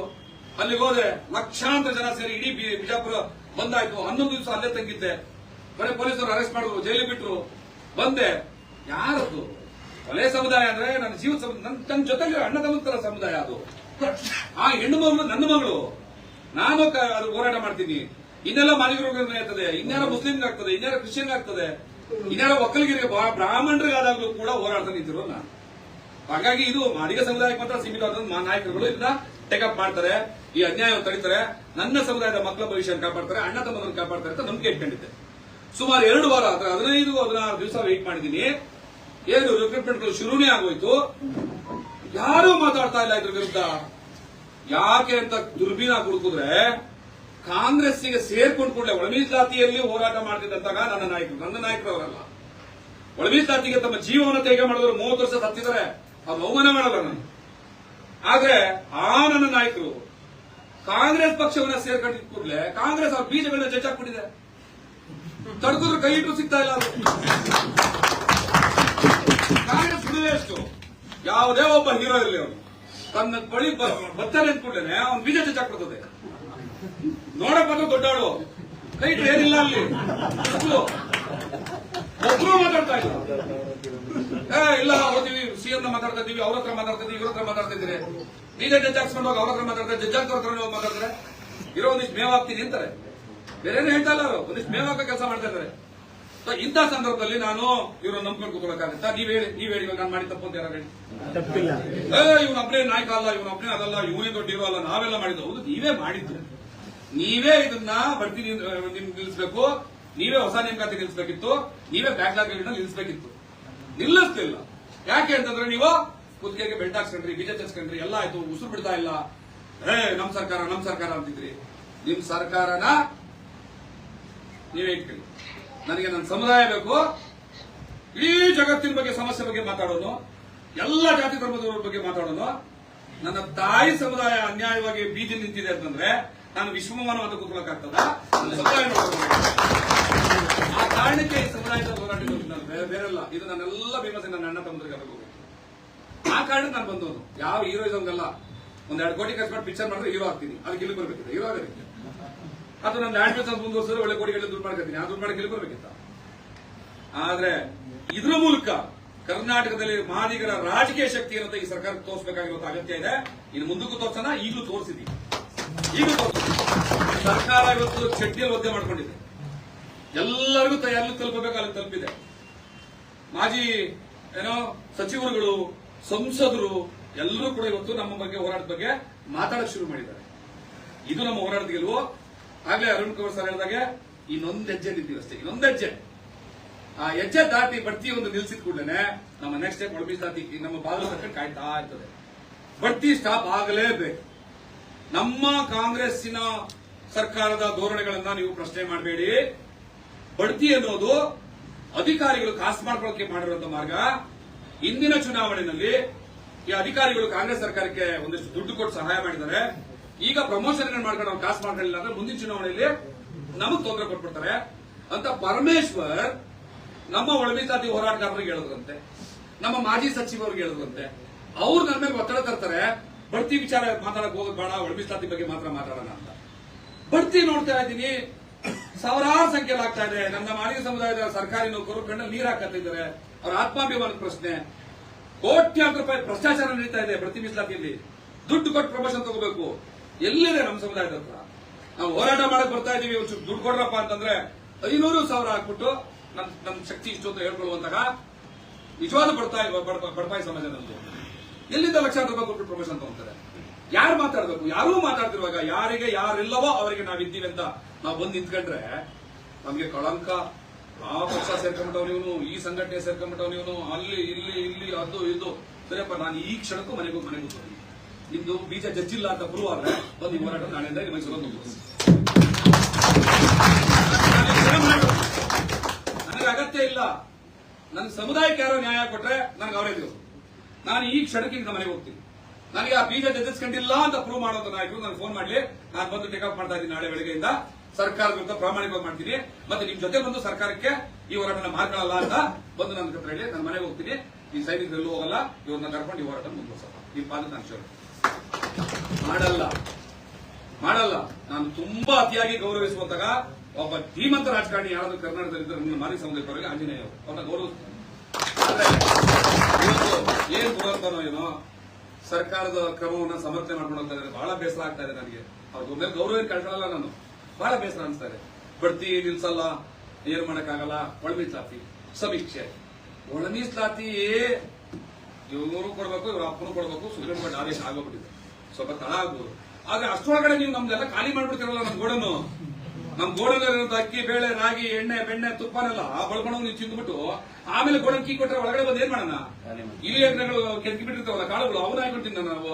ಆಯ್ಕೊತೀನ ನನ್ನ ಮಕ್ಕಳ, ನಿಮ್ಮನ್ನ ಆಯ್ಕೊತೀನ ಮಾಡ್ಬಿಡ್ತೀವಿ ಮುಂದಿನ ಚುನಾವಣೆಯಲ್ಲಿ. ಒಂದು ನಿಮ್ ತಲೆಯಲ್ಲಿರಲಿ, ಯಾರೆಲ್ಲ ಇವತ್ತು ನನಗೆ ನೋವು ಕೊಟ್ಟಿದ್ದಾರೆ, ಒಂದು ಯಾರೇ ಇಲ್ಲ. ಏನೋ ಬೇಸಿಗೆಯಲ್ಲಿ ಹೇಳುವಂತ ಕಲ್ಲನ್ನ ಮಳೆಗಾಲದಲ್ಲಿ ಕೀಳ್ಬೇಕಂತೆ. ಬೇಸಿಗೆಯಲ್ಲಿ ಕೀಳಕ್ಕಾಗಲ್ಲ, ಗಟ್ಟಿ ಇರ್ತದೆ. ಬೇಸಿಗೆಯಲ್ಲಿ ಎಡಬಿಟ್ಟಿರ್ತೀವಿ ಕಲ್ಲನ್ನ, ಮಳೆಗಾಲದಲ್ಲಿ ಕೀಳ್ಬೇಕು. ಇವತ್ತು ನಮ್ ಕಣ್ಣಲ್ಲಿ ಎಷ್ಟು ನೀರು ಹಾಕ್ಸಿದ್ದಾರೆ, ಇವತ್ತು ನಮ್ಗೆ ಎಷ್ಟು ಅವಮಾನ ಮಾಡಿದ್ದಾರೆ, ಎಷ್ಟು ತೊಂದರೆ ಕೊಟ್ಟಿದ್ದಾರೆ, ನಮ್ಮ ಹೊಟ್ಟೆ ಎಷ್ಟು ಉರ್ಸಿದ್ದಾರೆ. ಅವ್ರ ಕಣ್ಣಲ್ಲಿ ನೀರೆಲ್ಲ ರಕ್ತ ಬರಬೇಕು ಚುನಾವಣೆ ಸಂದರ್ಭದಲ್ಲಿ ಅಂತ ಯಾವ ನಮ್ಮ ಅಧಿಕಾರನು ಅವನ್ನ ಸೋಲ್ಸ್ಬೋದು, ನಮ್ದೊಂದು ಸಂಖ್ಯೆ ಹೋಗ್ಬಿಡ್ತದೆ ಅಂತ ಕೇಸ್ ಮನೆ ಮುಂದೆ ಕೆಲಸಕ್ಕಾಗ್ತದ? ನಾನು ಈ ಸಮುದಾಯಕ್ಕೆ ಋಣ ತೀರ್ಸಕ್ಕೆ ಯೋಗ್ಯತೆ ಇಲ್ಲ. ನೀವು ಬ್ಲಡಿ ಬೂಟ್ ಲಿಕ್ಕರ್ಸ್ ಅಂತ ಹೇಳಿದೀನಿ. ಆರ್ಬಿ ತಿಮ್ಮಪ್ಪರ ಊರ್ಗ್ ಹೋದ್ರೆ ದಲಿತ ಸಂಘಟನೆಯವರು ಯಾರೋ ರಥಯಾತ್ರೆಗೆ ಹೋಗ್ಬೇಡ ಅಂತ ಕಲಿತಂತೆ. ಅವ್ ಮಾತು ಯಾರು ಕೇಳಿಲ್ಲ. ಹಳ್ಳಿಯಿಂದ ಜನ ಬಂದವರೆಲ್ಲ ನಮ್ಮ ಜೊತೆ ಸೇರ್ಕೊಂಡು ಒಬ್ಬ MLA ಮಾತು, ಒಬ್ಬ ಸಚಿವ ಮಾತು ಅವ್ರ ಸ್ವಂತ ಕ್ಷೇತ್ರದಲ್ಲಿ ಕೇಳಿದ್ವಿ. ನನಗನ್ಸುತ್ತೆ ಈ ಇಡಿಯಟ್ ಗೆಲ್ಲಬಾರ್ದು. ಇವರಿಂದ ಸಮಾಜಕ್ಕೆ ಏನಾಗಬೇಕಾಗಿಲ್ಲ. ಆಲ್ಟರ್ನೇಟ್ ಶಕ್ತಿಗಳು ಉಟ್ಕೋಬೇಕು. ಆಲ್ಟರ್ನೇಟ್ ಶಕ್ತಿಗಳು ರಾಜಕೀಯ ಶಕ್ತಿ ಎತ್ಕೋಬೇಕು, ಸಮುದಾಯ ನಿಂತ್ಕೋಬೇಕು. ನಾನು ನಿಜವೂ ಹಳೆ ಸಮುದಾಯದ ರಾಜಕಾರಣಿಗಳ ಅಪ್ರಿಷಿಯೇಟ್ ಮಾಡ್ತೀನಿ. ಅವ್ರು ಕೆಲವರು ನಮ್ ವಿರೋಧ ಇರ್ಬೋದು, ಎಲ್ಲರೂ ಅಲ್ಲ, ಕೆಲವರು ನಮ್ ವಿರೋಧ ಇರ್ಬೋದು. ಎಚ್.ಸಿ. ಮಾದೇವಪ್ಪನವರು ಇರ್ಬೋದು, ಪರಮೇಶ್ವರ್ ಅಂತವ್ರು ಇರ್ಬೋದು. ಆದ್ರೆ ಅವ್ರಿಗೆ ಏನ್ ಬೇಕು ಆ ಸಮುದಾಯಕ್ಕೆ ಅಂತ ಹೋರಾಟ ಮಾಡ್ತಾರಲ್ಲ, ಅದು ಅಪ್ರಿಷಿಯೇಟ್ ಮಾಡ್ಬೇಕು ನಾವು. ಆ ಕಾರಣಕ್ಕೆ ಅವ್ರು ಅಪ್ರಿಷಿಯೇಟ್ ಮಾಡ್ಬೇಕು. ಇವ್ರನ್ನ ಕೇಳ್ಬೇಕು, ನೀನು ಅವ್ರನ್ನ ಬೈಬೇಡ ಕಣಯ್ಯ, ನೀನ್ ಯೋಗ್ಯತೆ ತೋರ್ಸಯ್ಯ ತಿಮ್ಮಾಪುರ, ನೀನ್ ಯೋಗ್ಯತೆ ತೋರ್ಸ ಕೆ.ಎಸ್. ಮುನಿಯಪ್ಪ ಅಂತ ಇವ್ರಿಗೆ ಮುಗಿಬೇಕು. ಇವ್ರಿಗೆ ಈ ನಿಟ್ಟಲ್ಲಿ ನಮ್ಗೆ ಕೆ. ಶಿವರಾಮ್ ಅಲ್ವಾ, ಅವರು ನಮ್ ಪ್ರೇರಣೆ. ಒಂದು ದಿವಸ ಅವ್ರು ನನಗೆ ನನ್ನ ಕಣ್ಣು ಮುಂದೆ ನಡೆದಿದ್ದೆ. ಒಬ್ಬ ಮಾದಿ ಹುಡುಗ ಬಂದು ಅವ್ರಿಗೆ ಹೆಲ್ಪ್ ಕೇಳ್ದ, ಯಾವ ಕ್ಯಾಸ್ಟ್ ಅಂತ ನೇರವಾಗಿ ಕೇಳಿದ್ರು. ಅವ್ನು ಹೇಳ್ದ SC ಅಂತ. SC ಕ್ಯಾಸ್ಟ್ ಹೇಳಿದ್ರು, ನಾನು ಮಾಡಿರು ಅಂತ ಹೇಳ್ದ. ನೋಡ್ಯ ತುಂಬಾ ಪ್ರಾಮಾಣಿಕಗಳಿಗೂ ಅದನ್ನ ತುಂಬಾ ರೆಸ್ಪೆಕ್ಟ್ ಮಾಡ್ಬೇಕು, ಅವಮಾನ ಮಾಡ್ಬೋದು ಅದನ್ನ. ನೋಡ್ಯ ನನ್ನ ಸಮುದಾಯಕ್ಕೆ ನಾನೇನೋ ಮಾಡ್ಬೇಕು, ನನ್ನ ಶಕ್ತಿ ಇರೋದಿಷ್ಟು. ನಿಮ್ ಸಮುದಾಯದಲ್ಲಿ ಎಷ್ಟು ಏನೋ ಸಾಲ ತುಂಬಾ ಜನ ಇದ್ರು ಇದಾರಲ್ವಾ, ಹೋಗಿ ಕೇಳು. ಅವರು ಕೂಡ ಸಮುದಾಯಕ್ಕೆ ದುಡಿಲಿ. ಯಾಕೆ ಸಮುದಾಯದಿಂದ ದೂರ ಇರ್ತಾರೆ, ಸಮುದಾಯದ ಹೆಸರು ಹೇಳ್ಕತ್ತಾರೆ? ಹೋಗ ಅವ್ರನ್ನ, ನೀನ್ ನನ್ನ ಕೇಳಿ ನಾನು ಮಾಡ್ತಿದ್ದೀನಿ ಇಲ್ಲ ಅಂತಲ್ಲ. ಬಟ್ ಏನಾಗುತ್ತೆ, ನೀನ್ ಇಲ್ಲೇ ಹುಡುಕೋತೀಯ. ನಾನು ನನ್ನ ಸಮುದಾಯಕ್ಕೆ ಮಾಡ್ಬೇಕಾಗಿರೋ ಶಕ್ತಿನಲ್ಲೇ ಒಂದಷ್ಟು ನಿಮಗೆ ಕೊಟ್ಟು ನಾನು ಸುಮ್ಮನೆ ಆಗ್ತೀನಿ. ನನ್ನ ಸಮುದಾಯಕ್ಕೆ ನಾನು ಸೀಮಿತ ಆಗ್ತೀನಿ. ನಿನ್ನ ಸಮುದಾಯಕ್ಕೆ ನನಗಿನ ಜಾಸ್ತಿ ಜನ ಸೀನಿಯರ್ಸ್ ಇದಾರೆ, ಅವ್ರನ್ನೂ ಕೇಳು. ಅವ್ರ ಸಮುದಾಯಕ್ಕೆ ಕೆಲಸ ಮಾಡ್ಲಿ. ಅದು ಎಷ್ಟು ಅದ್ಭುತವಾದ ಮಾತಲ್ವಾ? ಈ ಕಾರಣಕ್ಕೆ ಅವ್ರ ಜಾತಿ ಮಾತ್ರ ಮಾಡ್ತಾರಂತೆ ಅಂತಂದಿವ, ಯಾವತ್ತಾರು ಅವಮಾನ ಮಾಡುವ ಗ್ರೇಟ್ ಪರ್ಸನಾಲಿಟಿ ಅಂತ ಕರೆದೆ. ನಾನು ತುಂಬಾ ಹೆಮ್ಮೆ ಪಟ್ಕೊಂಡೆ. ನಾನು ಹೀರೋ ಅಂದೆ ಅವತ್ತು. ಈ ತರ ನನ್ನ ಸಮುದಾಯಕ್ಕೆ ನಾನು ಸೀಮಿತವಾಗಿ ಇರ್ತೀನಿ, ನೀವು ಅವ್ರನ್ನ ಕೇಳಿ ಅಂತವ್ರು ಇದೆಯಲ್ಲ. ಅವ್ರು ಛಲವಾದಿ ಮಹಾಸಭಾ ಕಟ್ಟಿದ್ರು. ಇವ್ ಜಾತಿವಾದಿ ಅಂತ ನಂದುವ ಆ ಸಮುದಾಯದ ಅಭಿವೃದ್ಧಿಗೆ ಬಟ್ ಎಷ್ಟು ಕೆಲಸ ಮಾಡ್ತಾ ಇದಾರೆ ಅನ್ಕೊಂಡ್ವಿ. ನಾವ್ ಯಾಕೆ ಮಾಡ್ಲಿಲ್ಲ, ನಮ್ಮವ್ರು ಯಾಕೆ ಮಾಡ್ಲಿಲ್ಲ? ಜಾತಿವಾದಿಗಳು ಅನ್ಸ್ಕೊಂಡು ಸಮಾಜ ಕಟ್ಟಬೇಕು ಅಂತಲ್ವಾ ನಿಮ್ಮನ್ನ ರಿಸರ್ವೇಶನ್ ಕೊಟ್ಟು ಗೆಲ್ಸ್ಕೊಡ್ಸಿರೋದು. ಯಾಕೆ ಮಾಡ್ತಾ ಇಲ್ಲ? ಕೇಸ್ ಮನೆ ಬ್ಯಾಕ್ ಮಾಡಲ್ಲ, ಯಾಕೆ ಆರ್ಬಿಸಿ ಒಬ್ರು ಮಾಡಲ್ಲ? ಈಗ ಯಾಕೆ ಅವ್ರು ಇಬ್ಬರೇ ಸೇರ್ತಾ ಇದೀನಿ ಅಂದ್ರೆ, ಸರ್ಕಾರದ ಸಚಿವರು ಅವರಿಬ್ರು. ಈಗ ಕಾರಜೋಳ ನಾರಾಯಣ ಸ್ವಾಮಿ ತಗೊಳ್ಳೋದು ಅಗತ್ಯ ಇಲ್ಲ. ಈಗ ಅವರು ಸರ್ಕಾರ ಅಧಿಕಾರದಲ್ಲಿ ಇಲ್ಲ. ಇದ್ದಿದ್ರೆ ಅವ್ರನ್ನು ಹಿಂಗೆ ಕೇಳ್ತಾ ಇದ್ರು, ಏನ್ ಮುಚ್ಚೋರೆ ಮಾಡಿದ್ಯಾ, ಮಾಡ್ತೀವಾ? ಇಲ್ಲ. ಇಷ್ಟು ಪರಿಸ್ಥಿತಿಯಲ್ಲಿ ಹೋರಾಟವನ್ನ ಮುಂದುವರಿಸೋದಕ್ಕೆ ಇಲ್ಲಿ ಬಂದ್ರೆ ನಾನು ಮೈಸೂರಿನ ಸಮಸ್ತ ಲೀಡರ್ಗಳು ಕೂಡ ಕ್ಷಮೆ ಕೇಳ್ತೀನಿ. ತಪ್ಪು ಸರಿ ಆಮೇಲೆ ಇರಲಿ. ಯಾಕೆಂತಂದ್ರೆ ಇಲ್ಲಿ ಬರುವಾಗ ಎಲ್ಲರನ್ನು ಕೇಳಿ, ಎಲ್ಲರನ್ನು ಒಳ್ಳುಕೊಂಡು ಅಭಿಪ್ರಾಯಗಳನ್ನ ತಗೊಂಡು ಮುಂದುವರೆದಿದ್ರೆ ಇನ್ನೂ ಚೆನ್ನಾಗಿರ್ತಿತ್ತೇನೋ. ಆದ್ರೆ ನಾವು ಈ ಮೈಸೂರು ಮಾತ್ರ ಹಿಂಗ್ ಮಾಡಿ ಬೇರೆ ಕಡೆಗೆ ಮಾಡಿದ್ದಲ್ಲ. ನಾವೆಲ್ಲವೂ ಕೂಡ ಇಲ್ಲಿವರೆಗೂ ಈ ಹೋರಾಟವನ್ನ ಜನ ತಲುಪಿಸಿರೋದು ಸೋಷಿಯಲ್ ಮೀಡಿಯಾಗಳ ಮೂಲಕ. ನಾವ್ ಯಾವ್ದೇ ಊರಿಗೆ ಬರ್ತೀವಿ ಅಂದ್ರೂ ಕೂಡ ಸೋಷಿಯಲ್ ಮೀಡಿಯಾ ಅಷ್ಟೇ. ನಮಗೂ ನಿಮಗೂ ಕಮ್ಯುನಿಕೇಶನ್ ಇರೋದು ವಾಟ್ಸ್ಆಪ್ ಮತ್ತೆ ಫೇಸ್ಬುಕ್.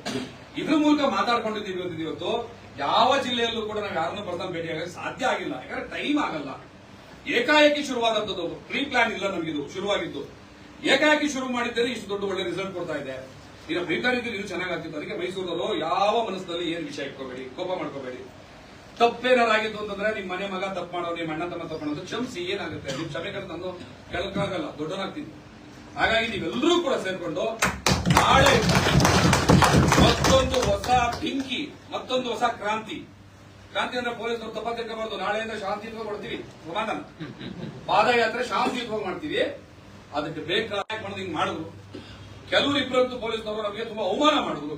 ಇದು ಚಾಮುಂಡಿ ಬೆಟ್ಟದಲ್ಲಿ ಇಷ್ಟೆಲ್ಲ ಅವ್ರ ಗಮನಕ್ಕೆ ತಂದು ನಮ್ಮ ಪಾದಯಾತ್ರೆ ಹೋಗುವಾಗ ಯಾರು ಫುಟ್ಬಾಲ್ ಗೆರೆಗೆ ಇಳಿದಲ್ಲ ಅಂತವ್ರು ಯಾರು ಕೂಡ ನಮಗೆ ಸಮಸ್ಯೆ ಮಾಡದೇ ಇರೋ ರೀತಿಯಲ್ಲಿ ಕಟ್ಟುನಿಟ್ಟಾಗಿ ಕ್ರಮ ತಗೊಂಡು ಏನೆಲ್ಲ ನೀವು ಪ್ರಿಪರೇಷನ್ ಮಾಡಿ ನಮ್ಮನ್ನ ಕಳಿಸ್ಕೊಡ್ಬೇಕು ಅಂತ ಹೇಳ್ತೀವಿ. ಅದರಂತೆ ಅವ್ರು ನಡ್ಕೊಂಡ್ರೆ ಮುಂದುವರಿತೀವಿ. ನಡ್ಕೊಳ್ಳಿಲ್ಲ ಅಂತಂದ್ರೆ ಆ ತರದ ಆಗೋವರೆಗೂ ಮೈಸೂರು ಮತ್ತು ಚಾಮರಾಜನಗರದ ಏರಿಯಾಗಳು ನನ್ನ ಅಭಿಪ್ರಾಯ ಇದು ಆಡ್ರಲ್ಲ. ಆಮೇಲೆ ನಾವೆಲ್ಲ ಡಿಸ್ಕಸ್ ಮಾಡಿ ನೀವೇನ್ ಹೇಳ್ತೀರಾ ಹಂಗಂಗೆ ಬರೋಣ. ನನಗೆ ಅನ್ಸಿದ್ದನ್ನು ಹೇಳ್ತಾ ಇದ್ದೀನಿ. ಮೈಸೂರು ಚಾಮರಾಜನಗರ ಹಾಸನ ಎಲ್ಲ 3-4 ದಿವಸ ಎಷ್ಟು ದಿವಸ ತಗೋತಾರೋ ಅಷ್ಟು ದಿವಸ ಸರಿಯಾದ ವ್ಯವಸ್ಥೆ ಪರ್ಮಿಷನ್ ಅವರು ಮಂಜೂರು ಮಾಡಿ ಆಯ್ತು ನಾವಿದ್ದೀವಿ ನೀವು ನಡ್ರಿ ಅನ್ನೋದು ಕೂಡ ಎಲ್ಲ ಜಿಲ್ಲೆ ಎಲ್ಲ ತಾಲೂಕು ಎಲ್ಲ ಹಳ್ಳಿಗಳನ್ನ ಸುತ್ತ ಈಗ ಆಗ್ತಾ ಇದೆ. ನಮಗೆ ನಾವು ಮಾಡಿದ್ರು ಸತ್ತೋಗಿಲ್ಲ. ಯಾರೋ 4 ಜನ ಯಾವ ಸಮುದಾಯಕ್ಕೆ ಸೇರಿದವರಲ್ಲ. ಇದನ್ನ ಫಸ್ಟ್ ಗಮನ ಇಟ್ಕೊಳ್ಳಿ. ಅವ್ರು ಯಾವ ಜಾತಿನೂ ಇಲ್ಲ. ಅವ್ರಿಗೆ ಒಂದು ಸಾಮಾಜಿಕ ನ್ಯಾಯದ ಹೋರಾಟದ ವಿರುದ್ಧ ಬರುವಂತದ್ದು ಇಡಿಯೇಟ್ ಅಷ್ಟೇ. ಅವರು ಕುಟುಂಬಕ್ಕೆ ಲೋಫರ್ಸ್ ಅವರು ಅವ್ರ ಬಗ್ಗೆ ನಾವು ಏನ್ ಕನ್ಸರ್ನ್ ಇಟ್ಕೋಬೇಕಾಗಿಲ್ಲ. ನಮ್ಮ ಎಲ್ಲಾ ಸಮುದಾಯಗಳು ನಮ್ಮವೇ. ಎಲ್ಲ ಜಾತಿ ಸಮುದಾಯದವರು ಕೇಳೋಣ. ಇದು ನ್ಯಾಯದಕ್ಕೂ ಮಾದಿಗರು ಯಾರಿಗೇ ಅನ್ಯಾಯ ಆದಾಗೂ ಬೀದಿಗೆ ಬರ್ತೀವಿ ನಾವು. ಯಾವ ಸಮುದಾಯಕ್ಕೆ ಯಾವ ಧರ್ಮಕ್ಕೆ ಅನ್ಯಾಯ ಆದಾಗೂ ಬೀದಿಗೆ ಬರ್ತೀವಿ. ಯಾವ ಭಾಷೆಯವರಿಗೆ ಅನ್ಯಾಯ ಆದಾಗೂ ಬೀದಿಗೆ ಬರ್ತೀವಿ. ನಾವಿವತ್ತು ಬೀದಿಗೆ ಬಿದ್ದಿದ್ದೀವಿ ಸ್ವಾಮಿ, ನಮ್ ಕೈ ಹಿಡೀರಿ ಅಂತ ಸಮುದಾಯಗಳನ್ನ ಕೇಳೋಣ. ಎಲ್ಲ ಸುತ್ತನ ಹೆಚ್ಚಿನ ಸಂಖ್ಯೆಯಲ್ಲಿ ಇಲ್ಲಿಂದ ಪಾದಯಾತ್ರೆ ನಡ್ರೆ ಬೀದರ್ದವರು ಹಬ್ಬ ಮಾಡ್ಬೇಕು. ನಮ್ಮ ಪಾದಯಾತ್ರೆ ನೋಡಿ ಏನು ಈ ಶಕ್ತಿ ಮೈಸೂರಿನ ಶಕ್ತಿ ಅಂತ ದಿವಸ ನಿರ್ಮಾಣ ಮಾಡಿ ಇಲ್ಲ ನಾಳೆ ಅದೆಲ್ಲವೂ ಮಾಡ್ಕೊಡ್ತೀವಿ. ಎಲ್ಲ ಆ ರೀತಿಯಾದ ವ್ಯವಸ್ಥೆ ಇರುತ್ತೆ ಅಂತ ಡಿಸಿ ಅವರು ಏನಾದ್ರು ಮನಸ್ಸು ಮಾಡಿದ್ರೆ ನಾವೆಲ್ಲರೂ ಆ ಕ್ಷಣಕ್ಕೆ ಹೆಚ್ಚಿನ ಸಂಖ್ಯೆಯಲ್ಲಿ ಬಟ್ ನಾಳೆ ಡಿಸಿ ಆಫೀಸ್ಗೆ ನಾವು ಹೋಗುವಾಗ ಹೆಚ್ಚಿನ ಸಂಖ್ಯೆಯಲ್ಲಿ ಬನ್ನಿ. ದಯವಿಟ್ಟು ಹೆಚ್ಚು ಸಂಖ್ಯೆ ಎಷ್ಟು ಜನ ಬರಕ್ಕಾಗುತ್ತೆ ಬನ್ನಿ. ಡಿಸಿ ಆಫೀಸ್ಗೆ ಹೋಗೋಣ. ಡಿಸಿ ಅವರಲ್ಲಿ ಮನವಿ ಮಾಡೋಣ ಹಿಂಗಿದೆ ಅಂತ. ಆ ನಂತರ ನಿರ್ಧಾರ ಅವ್ರೇನು ಡಿಸಿಷನ್ ಹೇಳ್ತಾರೆ ಅನುಕೂಲಕರವಾದ ವಾತಾವರಣ ಅಂದ್ರೆ ವಿಲ್ ಮೂವ್. ಇಲ್ಲಪ್ಪ ನಾವು ಸರ್ಕಾರದಲ್ಲೇ ಒತ್ತಡದಲ್ಲಿ ಇದ್ದೀವಿ, ನಿಮ್ಗೆ ಹಂಗ್ ಮಾಡ್ತೀವಿ ಹಿಂಗ್ ಮಾಡ್ತೀವಿ ಅಂತಂದ್ರೆ ಇಲ್ಲೇ ಮುಂದೆ ಕೂತ್ಕೊಂಡ್ಬಿಡ್ತೀವಿ. ಆದ್ರೆ ನ್ಯಾಯದ ಹೋರಾಟ ಮಾತ್ರ ಬಿಡಲ್ಲ. ಎಷ್ಟೇ ದಿವಸ ಆದ್ರೂ ಫುಟ್ಪಾತ್ ಅಲ್ಲಿ ಅಲ್ಲೇ ಡಿಸಿ ಕಾಂಪೌಂಡ್ ಗೇಟ್ ಅಲ್ಲಿ ಆದ್ರೂ ಕೂತ್ಕೊಂಡು ಶಾಂತಿಯುತವಾಗಿ ಹೋರಾಟ ಮಾಡ್ತೀವಿ. ನಮ್ಮನ್ನ ಯಾರಾದ್ರೂ ದಬ್ಬಾಳಿಕೆ ಮಾಡಕ್ಕೆ ತಡೆಯೋದಕ್ಕೆ ಸಲ್ಲದೇ ಇರುವಂತಹ ಕಾರಣಗಳನ್ನ ಇಟ್ಕೊಂಡು ಬಂದ್ರೆ ಈ ಒಳಮೀಸಲಾತಿ ಹೋರಾಟಕ್ಕೂ ಸಂಬಂಧ ಇಲ್ಲದ ಇನ್ಯಾವುದೇ ವಿಚಾರ ಎತ್ಕೊಂಡ್ ಬಂದ್ರೆ ಅವರನ್ನ ನೋಡ್ಕೊಳ್ಳೋ ಜವಾಬ್ದಾರಿ ಅದು ನಾಳೆ ಡಿ ಸರ್ವಿಸ್ ಬನ್ನಿ ಅಂತ ಹೇಳಿದ್ದಾರೆ. ನಾಳೆ ಹೇಳ್ತಾ ಇದೀವಿ. ಈಗ ಇಂಟೆಲಿಜೆನ್ಸ್ ಇದೆ ಅವ್ರಿಗೆ ಹೇಳ್ತಾ ಇದೀವಿ. ಲೆಟರ್ ಬರ್ಕೊಡ್ಬೇಕು ಅಂದ್ರೆ ಈಗಲೇ ಬರ್ಕೊಡ್ತೀವಿ. ತಗೊಂಡೋಗಿ ನಮ್ಗೆ ಏನ್ ವ್ಯವಸ್ಥೆ ಮಾಡಬೇಕು ಮಾಡಿ ಇನ್ ಮುಂದೆ ಏನ್ ಮಾಡ್ಬೇಕು ಅಂತ ಡಿಸಿ ಅವ್ರ ಜೊತೆ ಮಾತಾಡಿದ ನಂತರ ನಿರ್ಧಾರ ಮಾಡೋಣ. ನಿಮ್ದೇನಾದ್ರೂ ಅಭಿಪ್ರಾಯ ಹೇಳಿದ್ರೆ ದಯವಿಟ್ಟು ಹಂಚ್ಕೊಳ್ಳಿ. ಆಮೇಲೆ ನಾವು ಒಂದು ಪ್ಲಾನ್ ಮಾಡ್ತೀವಿ. ಯಾವ್ದು ಏನ್ ಮಾಡ್ಬೋದು ಒಂದು ಆ ಪ್ಲಾನ್ ಜೊತೆ ನೀವೆಲ್ಲರೂ ಕೂಡ ನಮ್ಮ ನಿರ್ಧಾರಗಳ ಜೊತೆ ಇರ್ತೀರಿ ಅಂತ ಒಂದು ನಂಬಿಕೆ. ಮುಖ್ಯವಾಗಿ ಈ ಒಂದು ಹೋರಾಟದಲ್ಲಿ ಇವತ್ತೇನ್ ಗೆಲುವು ಸಾಧಿಸಿದೀವಿ ಆ ಎಲ್ಲ ಗೆಲುವು ಕೂಡ ನನ್ನ ಭೀಮ ಸೈನಿಕರು ನನ್ನ ತಮ್ಮರೆಲ್ಲ ನಿಜವಾಗ್ಲೂ ಕರ್ನಾಟಕದ ಇತಿಹಾಸದಲ್ಲಿ ಇಷ್ಟು ಗಟ್ಟಿ ನಿಲುವಿನ ನಮ್ಮ ಒಡನಾಟ ಇದೆಯಲ್ಲ. ನೀವು ಕುತ್ಕೊಂಡ್ರೆ ನೀವು ಬರೋದಾಗುತ್ತೆ ಜೊತೆ ಒಂದು ನಿಮಿಷ ಮಾತು ಮುಗಿಯೋದು. ಈ ನನ್ನೆಲ್ಲ ಒಡನಾಟದ ಈ ತರದೊಂದು ಗಟ್ಟಿ ನಿರ್ಧಾರದ ಹೋರಾಟ ಇದಲ್ಲ ಬಹುಶಃ ನನ್ನ ಲೈಫಲ್ಲಿ ನಾನು ನೋಡಲಿಲ್ಲ, ಕರ್ನಾಟಕದಲ್ಲಿ ನೋಡಲಿಲ್ಲ. ಇದು ಮೊದಲನೇ ಸಾರಿ ಇತಿಹಾಸ ನಿರ್ಮಾಣ ಮಾಡೋದು. ಇಂಥದ್ದೊಂದು ಹೋರಾಟ ನಾಳೆ ಬೆಳಿಗ್ಗೆ ಹಿಂಗಾಗಬೇಕು, ಪ್ರಾಣನೇ ಬಿಟ್ಬಿಡೋಣ. ಯಾರಾದ್ರೂ ನನ್ನೂ ಸೇರಿದಂತೆ ಯೋಚನೆ ಮಾಡೋಣ ಇಲ್ಲಿ ಒಂದು ನಿರ್ಧಾರದಲ್ಲಿ ಇರೋರು ಯಾರು ಇಲ್ಲ. ಜೀವ ಇವತ್ತು ಹೋದ್ರೂ ಸರಿ ಬೆಳಿಗ್ಗೆ ನಮ್ಮ ಸಮುದಾಯಕ್ಕೆ ನ್ಯಾಯ ಸಿಗಲಿ ಅನ್ನುವಂತಾಗ ಒಂದು ಗಟ್ಟಿ ನಿರ್ಧಾರದಿಂದ ನಿಂತಿರೋದು. ಇದು ಬೆಳಬೇಕಂದ್ರೆ ಇಕ್ಕಿಬೇಕಾ ಬೆಳಿಗ್ಗೆ ರೆಡಿ, ಕಸ ಉಯ್ಕೋಬೇಕು ಮೈ ಮೇಲೆ ರೆಡಿ. ಅವ್ರು ಹೇಳಿದ್ರು ಏನಿದು ಏನೆಲ್ಲ ಉಯ್ಕೊಳ್ಳೋದು ಮೈ ಮೇಲೆಲ್ಲ ಮಾಡ್ತೀರಿ ಅಂತ. ಆ ಪರಿಸ್ಥಿತಿಗೆ ನಮ್ಮನ್ನು ತಗೊಂಬಂದು ನಿಲ್ಸಿದಿರಲ್ಲ ನೀವು ಮನುಷ್ಯರ. ನೀವು ನಮ್ಗೇನು ಆಸೆನ ಮೈ ಮೇಲೆ ಮಲ ಉಯ್ಕೋಬೇಕು ಅಂತ ಯಾರಾದ್ರೂ ಇಷ್ಟಪಡ್ತಾರ? ಅನ್ನ ತಿಂದ ಮನುಷ್ಯ ಯಾರಾದ್ರೂ ಕೂಡ ಅಂತ ಕೆಲಸ ಮಾಡಕ್ಕೆ ಇಷ್ಟಪಡ್ತಾರ? ಆದ್ರೆ ಅದೊಂದು ನಿರ್ಧಾರ ಮಾಡ್ತೀವಿ ಅಂತಂದ್ರೆ ನಮ್ಮನ್ನು ಯಾವ ಪರಿಸ್ಥಿತಿಯಲ್ಲಿ ಕೂರಿಸಿದ್ರಿ? 35 ವರ್ಷ ನಮ್ಗೆ ರಕ್ತನ ಹೀರ್ಬಿಟ್ರಲ್ಲ ನೀವು ಇಡಿಯಟ್ಗಳು. ಇನ್ನೂ ಎಷ್ಟು ರಕ್ತ ಕುಡಿತೀರಿ? ನಮ್ದು ತಗೊಳ್ಳಿ ಎಷ್ಟು ರಕ್ತ ಅಂತ ಕೊಡೋದಕ್ಕೂ ಕೂಡ ರಕ್ತ ಕೊಡೋದು ರವಿ. ಇಂಥ ಮಟ್ಟಕ್ಕೆ ಇರ್ತೀವಿ. ಆಯ್ತು, ಈಗ ಪೊಲೀಸ್ನವ್ರು ಹೇಳ್ತಾರೆ, ಡಿಸಿ ಹೇಳ್ತಾರೆ ನಿಮ್ಮ ಅನಾಗರಿಕ ವರ್ತನೆ ಬೇಡ ಅಂತ. ಅನಾಗರಿಕ ಸರ್ಕಾರ ಇದೆಯಲ್ಲ ಅದನ್ನ ಸರಿ ಮಾಡ್ಬೇಕಲ್ಲ ನೀವು. ಯಾವ ಅನಾಗರಿಕ ಸರ್ಕಾರಕ್ಕೆ ಮತ್ತು ಹೆಚ್ಚು ನಮ್ಮ ಜನಶಕ್ತಿ ಮೂಲಕ ನಾವು ಉತ್ತರ ಕೊಡ್ತೀವಿ. ಆಯ್ತು, ನಿಮ್ ಏನೋ ಮೈ ಮೇಲೆ ಉಳ್ಕೊಳ್ಳೋದು ಬೇಡ ಅದು ಅಂತಿರಲ್ಲ, ನಿಮ್ಗೆ ನಾವು ಗೌರವ ಕೊಡ್ತೀವಿ. ನಾಳೆ ಅದನ್ನ ಕೈ ಬಿಟ್ಟು ಡಿಸಿ ಅವ್ರ ಹತ್ರ ಮಾತಾಡಿ ಮುಂದುವರಿತೀವಿ. ಡಿಸಿ ಅವ್ರು ನಮ್ಗೆ ಸ್ಪಂದಿಸಿಲ್ಲ ಅಂತಂದ್ರೆ ಜೀವ ಹೋದ್ರು ಸರಿ, ನಮ್ಮ ಉಗ್ರ ಹೋರಾಟ ಬೇರೆ ಕಡೆ. ನಾವು ಪೂರ್ತಿ ಅವ್ರನ್ನ ನಂಬ್ತೀವಿ, ಬಂದು ಅವ್ರ ಮುಂದೆ ತುಂಬಾ ರಿಕ್ವೆಸ್ಟ್ ಮಾಡ್ತೀವಿ. ಆದ್ರೆ ಅವರು ನಮಗೆ ಸರ್ಕಾರದ ಒತ್ತಡಕ್ಕೆ ಮಾಡಿದ್ದು ಮತ್ತೆ ನಮಗೇನಾದ್ರೂ ಅನುಕೂಲಕರವಾದ ನಿರ್ಮಾಣ ಮಾಡೋದಾದ್ರೆ ಬಹುಶಃ ನಾವು ಯಾವ ಲೆವೆಲ್ಗೆ ಇದ್ದು ಗೊತ್ತಿಲ್ಲ. ಹಾಗಾಗಿ ನಿಮ್ಮ ನಿರ್ಧಾರದ ಮೇಲೆ, ಸರ್ಕಾರದ ನಿರ್ಧಾರದ ಮೇಲೆ, ಅಧಿಕಾರಿಗಳ ನಿರ್ಧಾರದ ಮೇಲೆ ನಮ್ಮ ನಾಳೆ ನಿಂತಿರುತ್ತೆ ಅಂತ ಹೇಳ್ತೀನಿ. ಏನಾದ್ರು ಅಭಿಪ್ರಾಯಗಳಿದ್ರೆ ದಯವಿಟ್ಟು ಹಂಚ್ಕೊಳ್ಳಿ. ಮತ್ತೆ ನಿರ್ಧಾರ ಆಮೇಲೆ ನಾವು ಘೋಷಣೆ ಮಾಡೋಣ. ಧನ್ಯವಾದ. ಜೈ ಭೀಮ್.